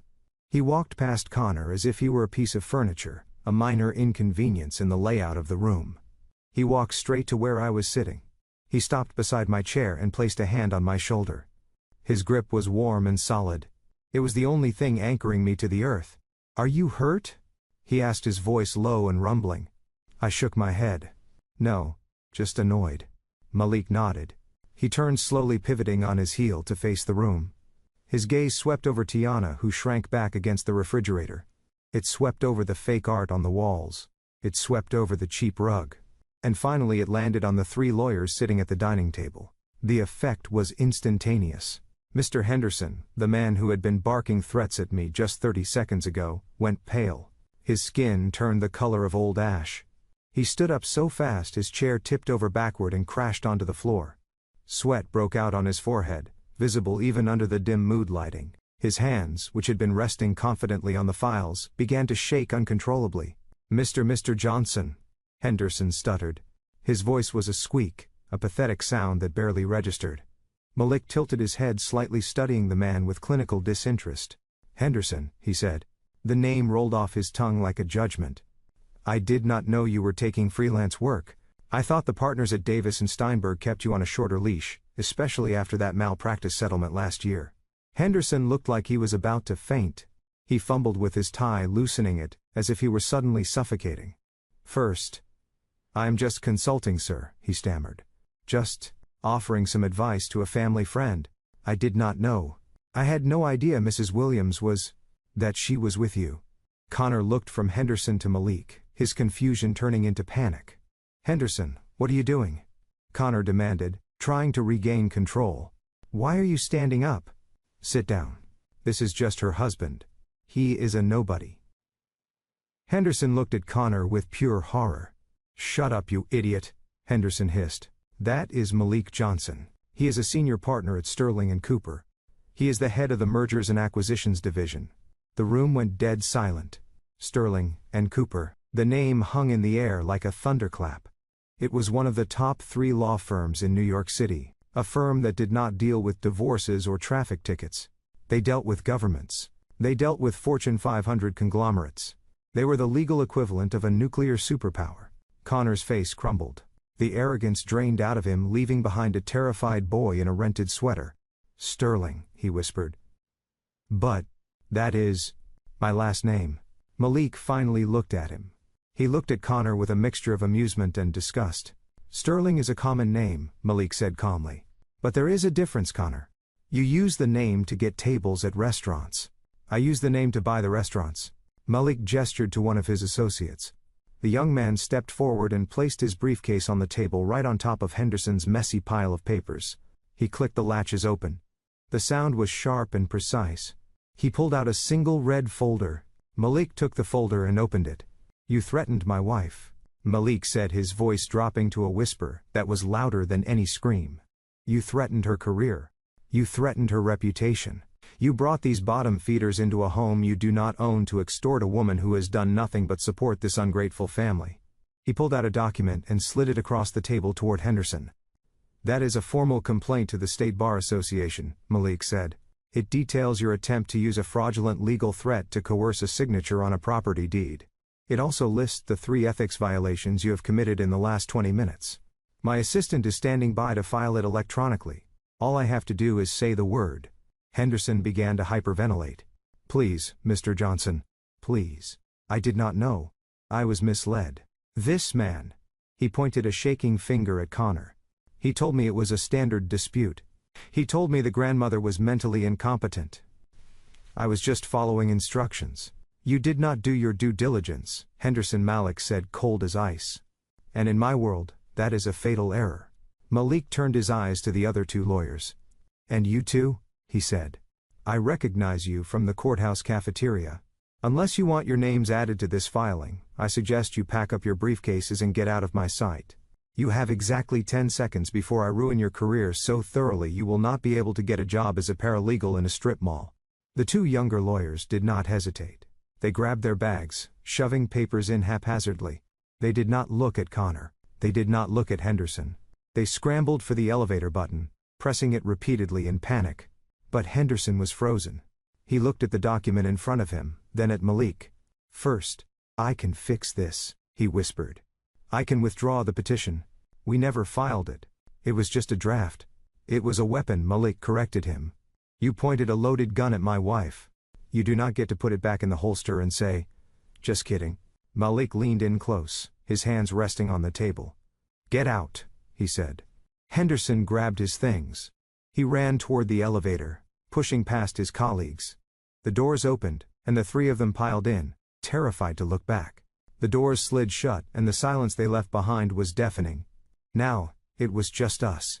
Me, Malik, his 2 associates, and Connor, and Tiana. Connor was backing away slowly until his legs hit the sofa. He collapsed onto it looking small and broken. Tiana was weeping silently in the corner, her hands covering her mouth. Malik adjusted his cuffs. He looked at Connor. "Now that the garbage has been taken out," he said, his voice returning to that calm, terrifying baritone. "Let us talk about who you really are, Connor. Because while my wife was being polite and eating your terrible chicken, my team was running a forensic audit on your entire life." One of the associates handed Malik another file. "And let me tell you," Malik said, flipping it open. "It is a very interesting read." The air in the penthouse had shifted from the stale scent of cheap wine and desperation, to the ozone charge of an impending storm. Henderson stood there with his hand extended, a sweaty palm offering a truce that did not exist. He looked like a man who had just realized he was trying to sell flood insurance to Noah. He kept his hand out for a second too long, his smile faltering into a rictus of pure terror, as Malik simply looked at it. Malik did not frown. He did not sneer. He looked at Henderson's hand with the same clinical detachment one might use to examine a petri dish, containing a mildly interesting but ultimately repulsive bacteria. He did not break stride. He did not acknowledge the gesture. He simply walked past Henderson as if the man were a coat rack, leaving the lawyer standing there with his arm hanging in the empty air, a monument to his own irrelevance. Malik moved to the head of the table where Connor had been holding court just moments before. Connor scrambled out of the way, tripping over his own feet to vacate the space. My husband placed his briefcase on the glass surface. The sound of the heavy leather hitting the table was soft but authoritative. He did not sit down. He stood looming over the scattered documents, his shadow stretching long across the room. He reached out and picked up the quitclaim deed, the document that they had tried to force me to sign. The paper looked fragile in his large hands. He held it up to the light, adjusting his cuffs with a slow, deliberate movement that drew every eye in the room. "Standard boilerplate language," Malik said, his voice a low rumble that vibrated in my chest. "Grantor acknowledges receipt of $1. Grantor waives all future claims." He chuckled softly, a dry, humorless sound that was more terrifying than a shout. You know, Henderson, I have seen better legal drafting from first-year law students who are hung over on a Tuesday morning. This is not just predatory. It is lazy. Henderson swallowed hard, his Adam's apple bobbing in his throat. Mr. Johnson, if I could just explain. We were under the impression that this was a mutual agreement. A family matter. We were just facilitating the paperwork. Facilitating. Malik repeated the word, tasting it. Is that what they call extortion these days? Facilitating. He looked at the paper one last time. Then with a sudden violent motion, he ripped it down the middle. The sound of the tearing paper was shocking in the silent room. It sounded like a bone snapping. He put the two halves together and ripped them again. And again. And again. He did not stop until the document that was supposed to steal my inheritance was nothing more than confetti snowing down onto the glass table. That, Malik said, brushing a speck of paper dust from his impeccable suit jacket, is my legal opinion on your offer. He placed both hands on the table and leaned forward, getting into Henderson's personal space. The older lawyer recoiled, the smell of his fear practically radiating off him. Now let us talk about your future, Henderson, Malik said. Because right now it is looking very bleak. You are standing in a private residence attempting to coerce a signature from a woman under duress. You have threatened her professional license, based on a fraudulent claim of elder abuse. And you have done all of this while representing a client who has no legal standing in this property. I was not. Henderson stammered, sweat beading on his upper lip. You or Malik cut him off, his voice sharpening like a blade. I know exactly what you were doing. You were banking on the fact that she was a woman alone. You were banking on her being scared. You were banking on her not knowing the law. But you made a fatal miscalculation. You forgot to check who she goes to bed with. Malik reached into his jacket pocket and pulled out his phone. He held it up, the screen dark. I have the number for the head of the State Bar Association on speed dial, Malik said. We play golf on Sundays. If I press this button and tell him that one of his members is currently engaged in a conspiracy to commit real estate fraud against the wife of a Sterling and Cooper partner, do you know what happens? Henderson shook his head, his eyes wide and watery. An emergency suspension of your license by morning, Malik answered. A full ethics investigation by noon. And by the end of the week you will be lucky if you are allowed to notarize a library card, let alone practice law in the state of New York. And that is just the professional consequence. Then comes the criminal referral for attempted grand larceny. Criminal, Henderson squeaked. Extortion is a felony, Henderson, Malik said. And I have 3 witnesses standing right here, including 2 associates who have already documented every word you said tonight. Malik turned his gaze to the 2 younger lawyers who were cowering near the elevator. They looked like deer caught in the headlights of a semi-truck. They were young, probably just a few years out of law school, hungry for a quick payday, and too inexperienced to know when to run. But they were learning fast. And you too, Malik said, his voice dropping to a conversational tone that was somehow even more menacing. I assume you are just the bagmen. The grunts carrying the water for this operation. You have a choice. You can stay here and go down with the ship. You can have your names attached to the ethics complaint I'm about to file. You can explain to your student loan lenders why you can no longer work in the legal profession. Or, he pointed a finger at the elevator doors. You can leave. Right now. And if you run fast enough, maybe I will forget your faces. The effect was instantaneous. The 2 associates did not look at Henderson. They did not look at Connor. They did not even look at each other. Survival instinct took over completely. One of them grabbed his briefcase so fast he knocked over a vase on the console table. It shattered, but he did not stop. Sorry. So sorry. Big mistake. We are leaving. We are gone. They scrambled toward the elevator, hitting the call button repeatedly, as if pressing it harder would make the car arrive faster. When the doors slid open, they practically fell inside, tripping over each other in their haste to escape the gravity of Malik's anger. Henderson watched them go, his mouth hanging open. He looked back at Malik. He looked at the confetti on the table. He looked at Connor, who was sitting on the sofa with his head in his hands. Mr. Johnson, please, Henderson whispered. I have a family. I have a pension. Do not ruin me over this. Then get out of my sight, Malik roared. The sound of his voice filled the room, shaking the windows. It was a release of the anger he had been holding back for my sake. It was the roar of a protector who had seen his family threatened.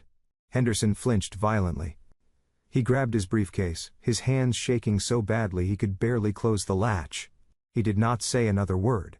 He did not look at me. He turned and ran for the elevator, squeezing through the doors just as they were starting to close. And then, they were gone.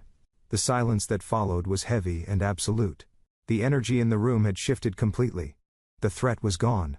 The legal leverage was gone. The three men who were supposed to be Connor's army had fled the battlefield, leaving him exposed and defenseless. Malik took a deep breath, adjusting his tie. He picked up the file folder Henderson had left behind and tossed it into the trash can near the kitchen. Then he walked over to me. He took my hand and squeezed it. His skin was warm, his pulse was steady. "Are you all right, Jazz?" he asked quietly.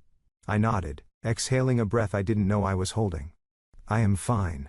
Better than fine." Malik turned slowly to face the sofa. Connor was sitting there looking small. He was still holding his wineglass, but his hand was resting on his knee, and the wine was sloshing dangerously close to the rim. He looked up at Malik, and for the first time I saw the true Connor Sterling.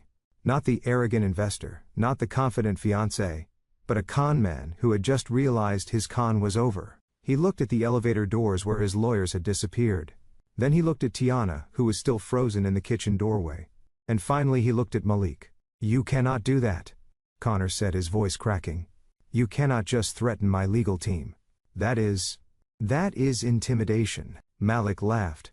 He walked over to the sofa and stood over Connor, looking down at him with pity. "That was not intimidation, Connor.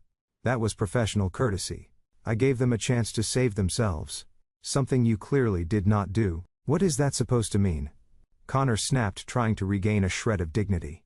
"It means," Malik said, signaling to one of his associates, who stepped forward with a fresh file, "that you are all alone.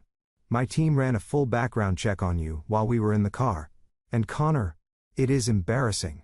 Malik took the file and dropped it onto Connor's lap. "We know about the gambling debts," Malik said, ticking the points off on his fingers. "We know about the eviction notices from your last 3 apartments. We know that you were fired from that insurance sales job 6 months ago for padding your commission reports.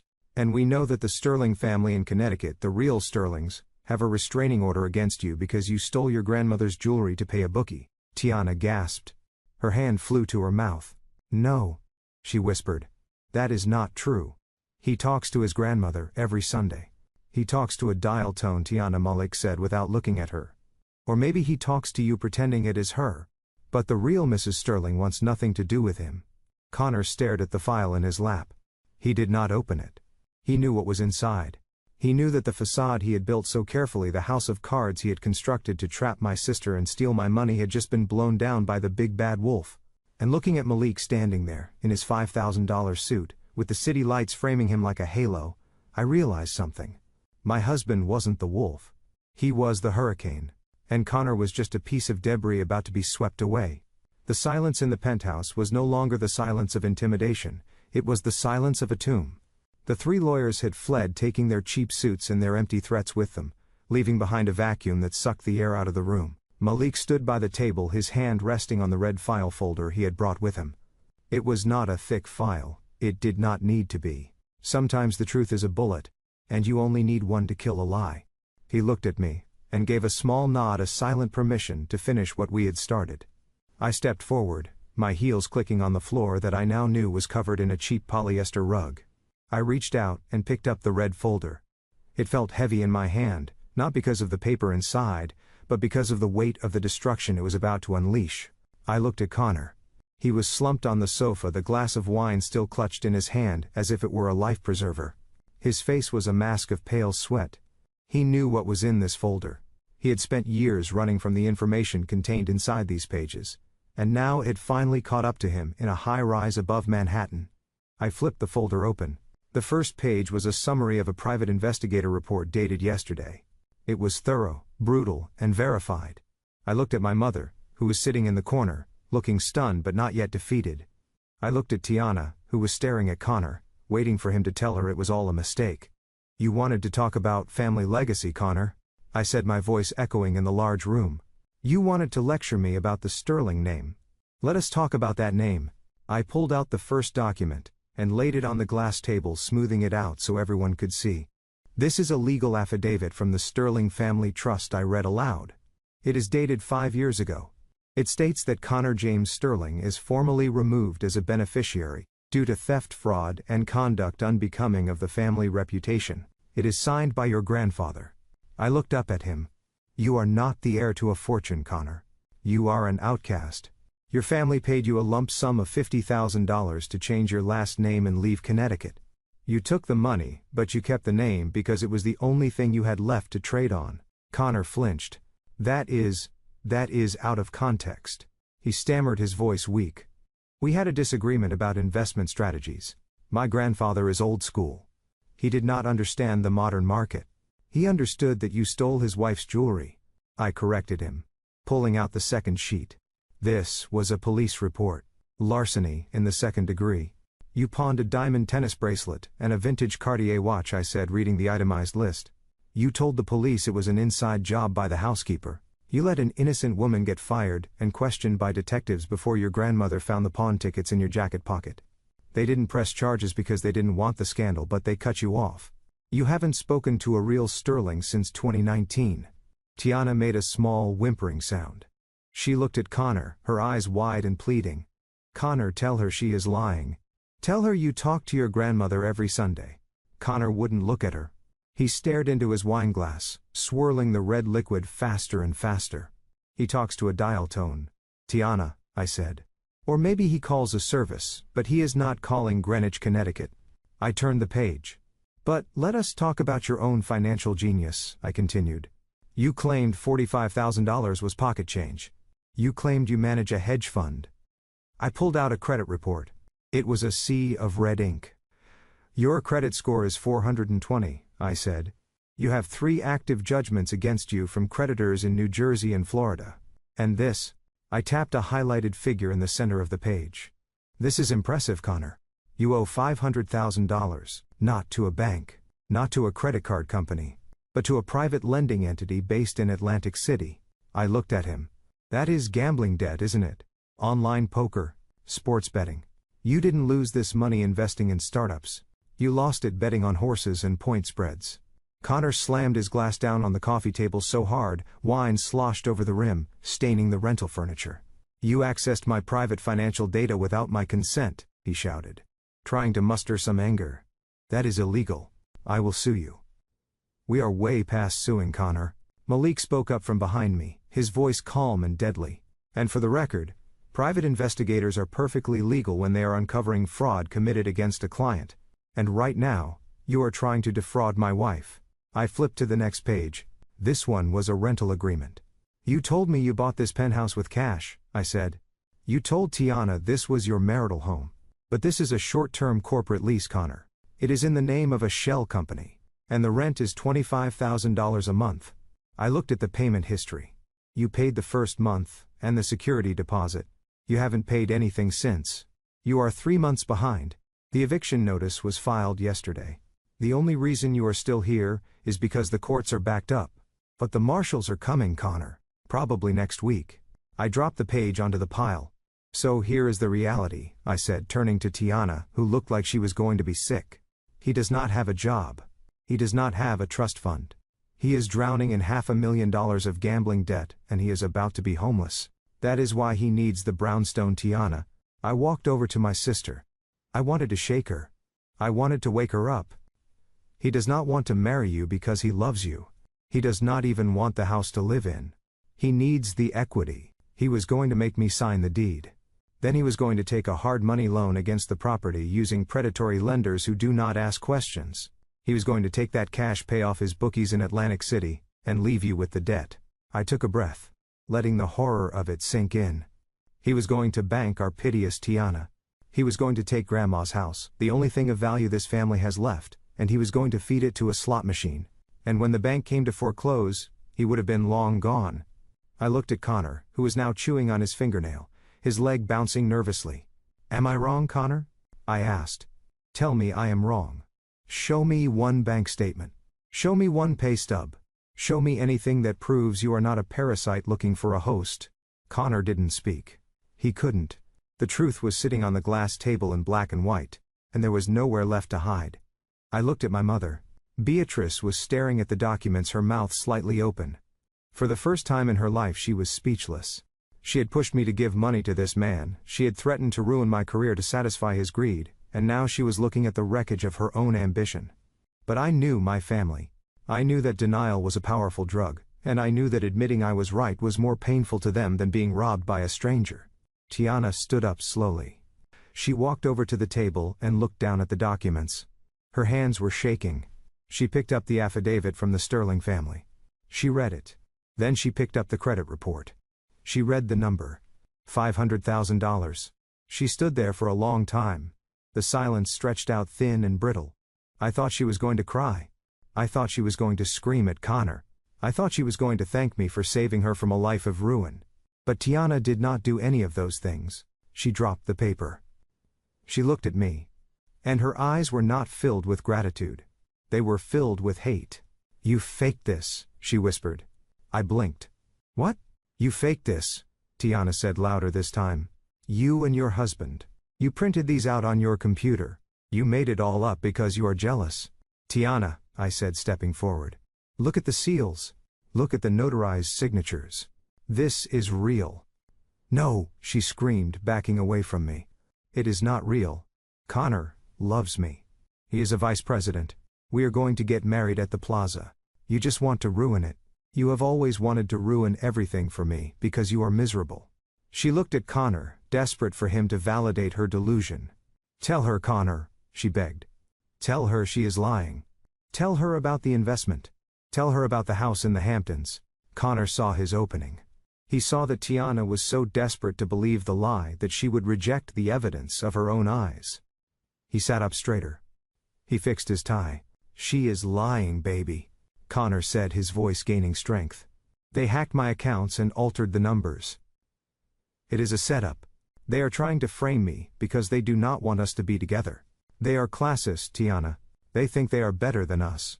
Tiana turned back to me, her face twisting into a snarl. "You are evil," she spat. "You come into our home. You insult my fiancé. You bring these fake papers. You are a monster, Francesca." I stared at her. I looked at a woman who was standing on the edge of a cliff. And when I offered her a hand, she chose to jump because she didn't like the way I looked at her. "Tiana, he is using you," I said, my voice breaking. "He is going to leave you with nothing. He treats me like a princess," she screamed. "He buys me things. He takes me to nice places. What do? You judge me. You hoard your money. You think you are the queen of the world just because you can do math." She lunged at me. It happened so fast, I barely had time to react. Her hand came up palm open, aiming for my face. She wanted to hurt me. She wanted to slap the truth out of existence. But her hand never connected. Malik moved with a speed that defied his size. He caught Tiana's wrist inches from my cheek. He didn't squeeze. He didn't twist. He just held it there, an immovable wall of force. "Do not," Malik said. His voice was not loud, but it carried a weight that froze the room. "Do not ever raise your hand to my wife again." He released her wrist, pushing it gently but firmly away. Tiana stumbled back, gasping as if she had been burned. She rubbed her wrist, looking at Malik with fear. "He hurt me," she wailed, turning to our mother. "Mom, he hurt me." Beatrice, who had been silent, finally stood up.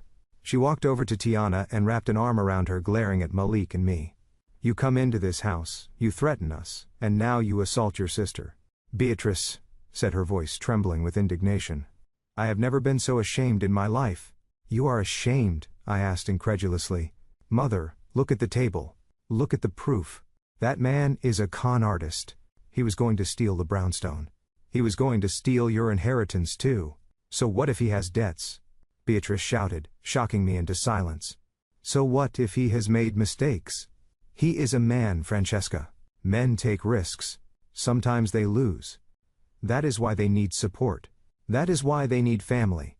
She gestured to Connor, who was now playing the victim perfectly, looking down at the floor with a tragic expression. "He is trying to build something," she continued. "He is trying to give Tiana a good life. Maybe he stretched the truth a little. Maybe he borrowed some money. Who hasn't? Your father borrowed money. I borrowed money.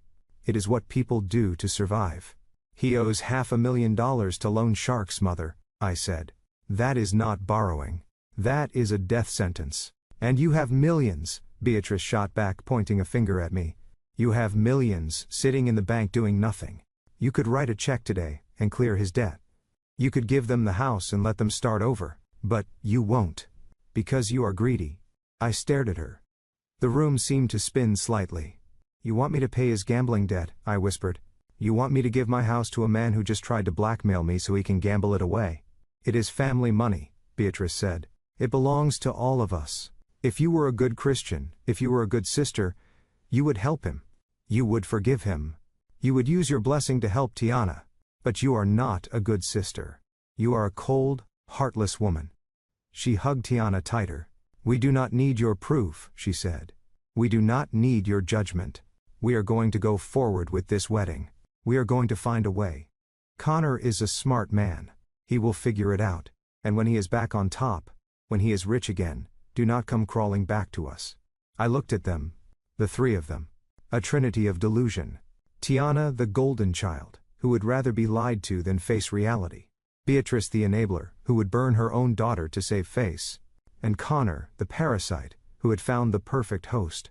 They were not victims. They were volunteers. I felt a strange sensation in my chest. It wasn't pain. It wasn't anger. It was the feeling of a heavy chain finally snapping. The burden I had carried for 35 years. The obligation to save them, the need for their approval. It all just fell away. I looked at Malik. He was watching me, waiting for my signal. He was ready to fight for me. But he knew this was a battle only I could end. I took a deep breath. The air in the penthouse still smelled like cheap wine and lies, but for the first time I could breathe clearly. You are right, Mother, I said, my voice completely devoid of emotion. I am a cold woman. I calculate risk. And I have just calculated that you are a total loss. I picked up the red folder from the table. I closed it. You want to do this your way, I said. You want to ignore the facts. You want to pretend he is a prince and I am the villain. Fine. I turned to Malik. Give me the phone, I said. Malik reached into his pocket and handed me his phone. It was unlocked. Who are you calling? Tiana asked, wiping her eyes. The police. Go ahead. Tell them we are happy. I am not calling the police, I said, tapping the screen. I am calling the building management. Connor froze. Why? Because I said, looking him dead in the eye while my thumb hovered over the call button. I told you earlier that my husband's company bought this building this morning. But I forgot to mention one detail. I smiled, and it was the coldest smile I had ever worn. I am the managing partner of the real estate trust that holds the deed, which means Connor. I am your landlord. I pressed the call button. And I have a strict policy against tenants who are 3 months behind on rent. I put the phone to my ear. Hello, security? I said, my voice ringing through the silent apartment. This is Francesca Williams. I am in Penthouse B. I have a squatter on the premises. Yes, he is refusing to vacate. Please send a team up immediately and bring the eviction notice. I lowered the phone and looked at the three of them. You have 30 minutes to pack, I said. Or you can leave with nothing but the lies on your backs. This was the nuclear option. And I had just pushed the button. The silence that followed my announcement was absolute. It was the kind of silence that happens after a bomb detonates, but before the dust settles. Connor stared at me, his mouth opening and closing like a fish pulled from water. Tiana looked at the phone in my hand, as if it were a loaded weapon. Beatrice was the first to find her voice, and predictably, it was screeching with indignation. You cannot evict us, she shouted, stepping forward with her chest heaved. This is a private residence. We have rights. You cannot just walk in here and throw people out on the street because you are having a tantrum. I'm not having a tantrum, Mother, I said calmly, placing the phone back on the table. I am enforcing a contract. Malik stepped forward then. He moved with the slow, deliberate grace of a predator who knows the prey has nowhere to run. He walked over to the floor-to-ceiling window and looked out at the city lights. Actually, Beatrice, he said without turning around. We can. You see, when my firm acquired the distressed assets of the holding company that owns this building this morning, we inherited all the active leases. And do you know what we found when we audited the tenant files for Penthouse B? He turned slowly, fixing Connor with a look of amusement. We found a lease agreement signed by a shell corporation registered in the Cayman Islands, a corporation that has no assets, no directors, and most importantly no payment history for the last 90 days. Connor went pale. That is, there was a wire transfer error. I told the management company. My bank is investigating. Your bank isn't investigating anything, Connor, Malik said, cutting him off. Because you do not have a bank. We checked. The account number you provided on the lease application belongs to a defunct savings and loan that went under in 2008. You have been squatting here, Connor. You paid the deposit with cash you probably borrowed from a loan shark, and you have been dodging the landlord ever since. Malik walked over to the table and picked up the piece of paper I had placed there earlier. The one I had pulled from my purse along with the red file. This is a notice to vacate, Malik said, sliding it across the glass toward Connor. Under New York state law, when a commercial lease held by a corporate entity is in default, and there is evidence of fraud, the new owner has the right to immediate possession. We do not need a court order, Connor. We just need to change the locks. Connor stared at the paper. It was real. It had the seal of Sterling and Cooper on the letterhead. It was the end of his fantasy. You are lying, Tiana screamed. She rushed over to Connor, grabbing his arm, shaking him. Tell them they are lying, Connor. Tell them you own this place. Show them the deed. Connor pushed her away. Get off me, he snapped, his voice raw with panic. Tiana stumbled back, looking at him with horror. Connor, he is not going to show you a deed, Tiana. I said, my voice soft but firm. Because there isn't one. The only thing he owns in this apartment is the cheap suit on his back and the lies he has been feeding you. I looked at my watch. You have 28 minutes left, I said. I suggest you start packing. The security team I just called is very efficient. They will remove anything left in the unit after the deadline. And I mean anything. Beatrice looked around the room, her eyes darting from the fake art on the walls to the expensive-looking furniture. But where will we go? She stammered. It is raining. We cannot just go out on the street. Francesca, you cannot do this to your own mother. I can, I said. And I am. You wanted to live in luxury, mother. You wanted the high life. Well, this is the price of admission. When you bet everything on a fraud, you lose everything when the bill comes due. I walked over to the door and opened it. I stood there holding it open, waiting. But they did not move. They stood there frozen in their denial. Connor suddenly stood up. A dark look crossed his face. The fear was gone, replaced by a desperate, cornered rage. He looked at the eviction notice. Then, he looked at me. You think you are so smart? He sneered. You think you can just walk in here and take everything from me? You think because you have money you can control people? I have money, because I control myself, Connor, I said. There is a difference. He took a step toward me. His hands were balled into fists. The vein in his neck was throbbing. I am not leaving, he said, his voice rising to a shout. This is my home. I have rights. You're going to get out of here before I make you get out. Malik stepped in front of me, blocking Connor's path. I would think very carefully about your next move, Connor. Malik said, his voice low and dangerous. Connor didn't listen. He was past listening. He was a rat in a trap and he was going to bite. He lunged. It was a clumsy, desperate attack.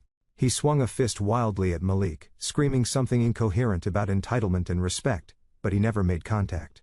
The elevator doors slid open behind us. Two large men in dark tactical uniforms stepped out. They moved with the speed and precision of trained professionals.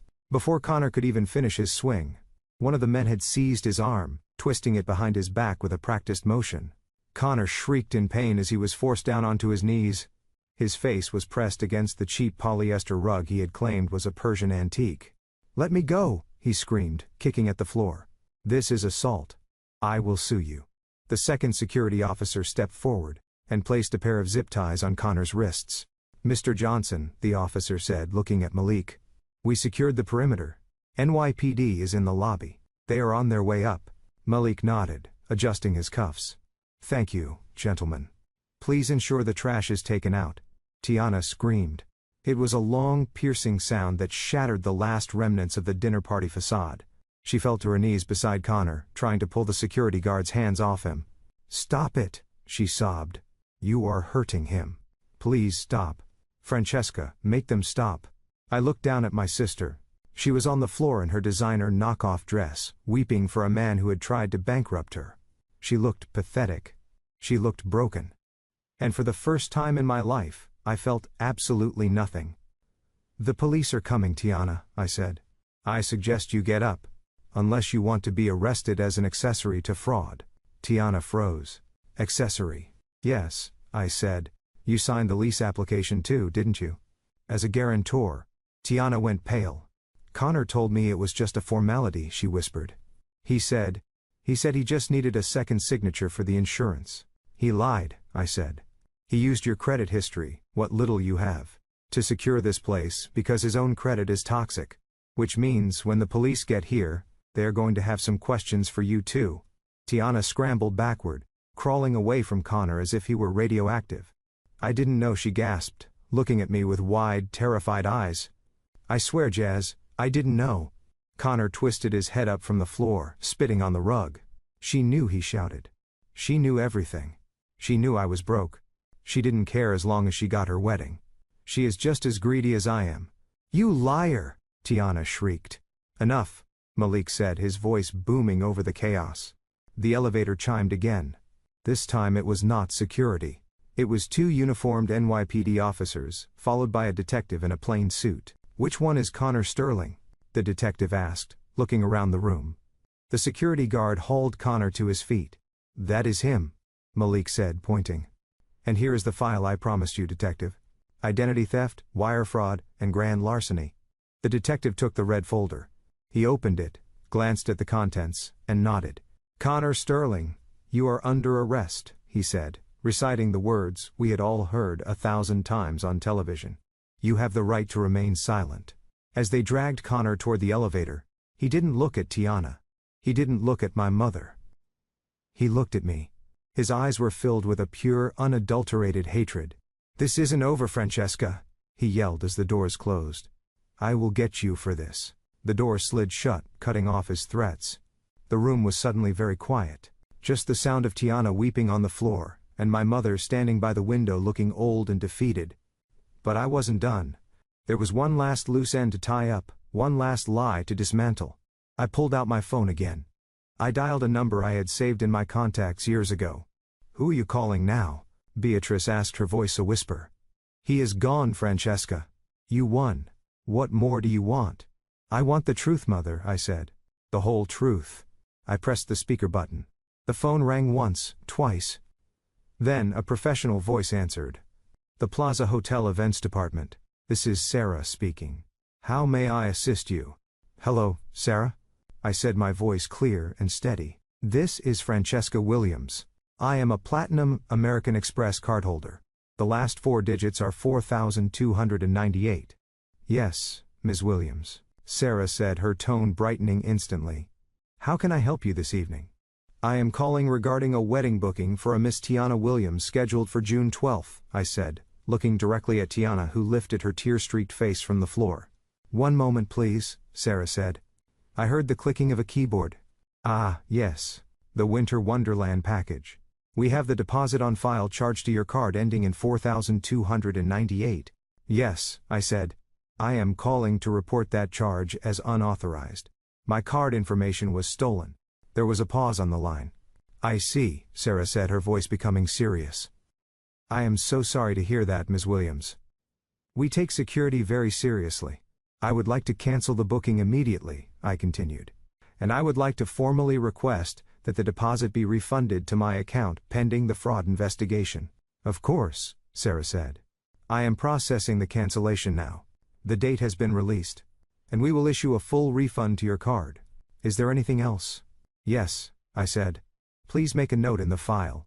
Any future attempts to book under the name Tiana Williams or Connor Sterling using my financial information should be flagged for law enforcement. Understood, Ms. Williams.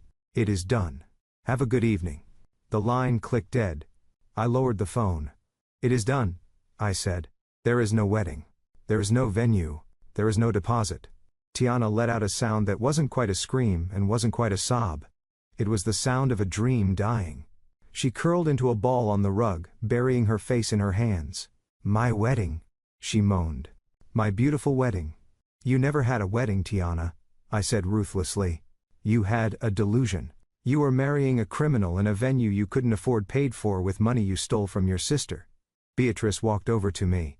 She looked at me with eyes that were cold and hard. Are you happy now? She asked. You have destroyed everything. Your sister is broken. Her fiancé is in jail. And we are homeless. Does that make you feel big, Francesca? Does that make you feel powerful? It makes me feel safe, I said. And that is all I have ever wanted. I turned to Malik. Let us go home. Malik nodded. He put his arm around my waist, guiding me toward the elevator. Wait, Beatrice called out. Francesca, wait. You cannot leave us here. The security guard said we have to leave. Where are we supposed to go? I stopped. I didn't turn around. I hear Atlantic City has cheap rooms this time of year, I said. Maybe you can win back the money you lost. I stepped into the elevator. The last thing I saw before the doors closed was my mother and sister standing amidst the ruins of their fake life, looking small and insignificant against the backdrop of the city they tried to conquer, but never understood. 6 months later, the air smelled of salt and wild roses. I sat on the teak deck of our rental property in the Hamptons, a glass of chilled Sancerre in my hand, watching the waves crash against the dunes. This was real luxury. Not gold-plated fixtures or rented penthouses, but the luxury of time. The luxury of silence. The luxury of knowing that everything around me was paid for, earned, and mine. Malik was down on the beach throwing a frisbee for the golden retriever we had adopted 2 months ago. I watched him run, his laughter carrying on the breeze. He looked younger, freer. The stress of the merger was behind him, and the shadow of my family was finally gone. My phone buzzed on the table next to me. I picked it up. It was a message from a number I didn't recognize. But I knew immediately who it was. Francesca, please. It is Mom. I am at the clinic. My blood pressure is so high. Tiana is working at a Target, but it is not enough. We are staying in a motel in Queens. Please. I just need money for my medication. Do not let your mother die. I read the message. I analyzed the data. I knew for a fact that Beatrice had Medicaid. Her prescriptions were covered. I knew that Tiana was indeed working at Target, because a friend had seen her there, scanning items with a look of utter misery. And I knew that the money she was asking for wasn't for medicine. It was for the debt collectors who were still hounding them for Connor's unpaid loans. Connor was currently serving a 3-year sentence in upstate New York. He had taken a plea deal to avoid a longer trial. He wrote Tiana letters, promising he would make it up to her, promising he had a new plan. And she believed him. She visited him every weekend, spending her paycheck on his commissary fund. They were caught in a loop, a cycle of toxicity that would never end unless someone broke it. I had broken it. I opened my banking app. I typed in the number for the burner phone my mother was using. I entered an amount, $50. In the memo line I typed 10 words, for the taxi to the job center, do not call again. I hit send. Then I went to the settings menu. I blocked the number. I put the phone down, face down on the table. I picked up my wine glass. The wine was crisp and cold with notes of citrus and mineral. It tasted like truth. Malik waved to me from the beach, beckoning me to come down. I stood up. I took a deep breath, filling my lungs with the clean ocean air. For 35 years I had measured my worth by how much I could give, how much I could fix, how much I could endure. I had been the safety net for people who carried scissors. But standing there in the sunlight, I realized that the ledger was finally balanced. I didn't owe them my future. I didn't owe them my peace. And I certainly didn't owe them $45,000 for flowers. I walked down the stairs to the sand, leaving the phone and the past behind me. I am coming. I called out to my husband. And as I ran toward the water, I didn't look back. Not once. Because for the first time in my life, I wasn't running away from something. I was running toward something. And that made all the difference. The hardest lesson I learned wasn't about finance. It was about self-worth. For years I believed my value lay in what I could give to people who only knew how to take. But I realized that you cannot save people who are determined to drown, and you certainly don't have to set yourself on fire to keep them warm. True peace only arrives when you close the ledger on toxic relationships, and accept that family is defined by mutual respect, not just DNA.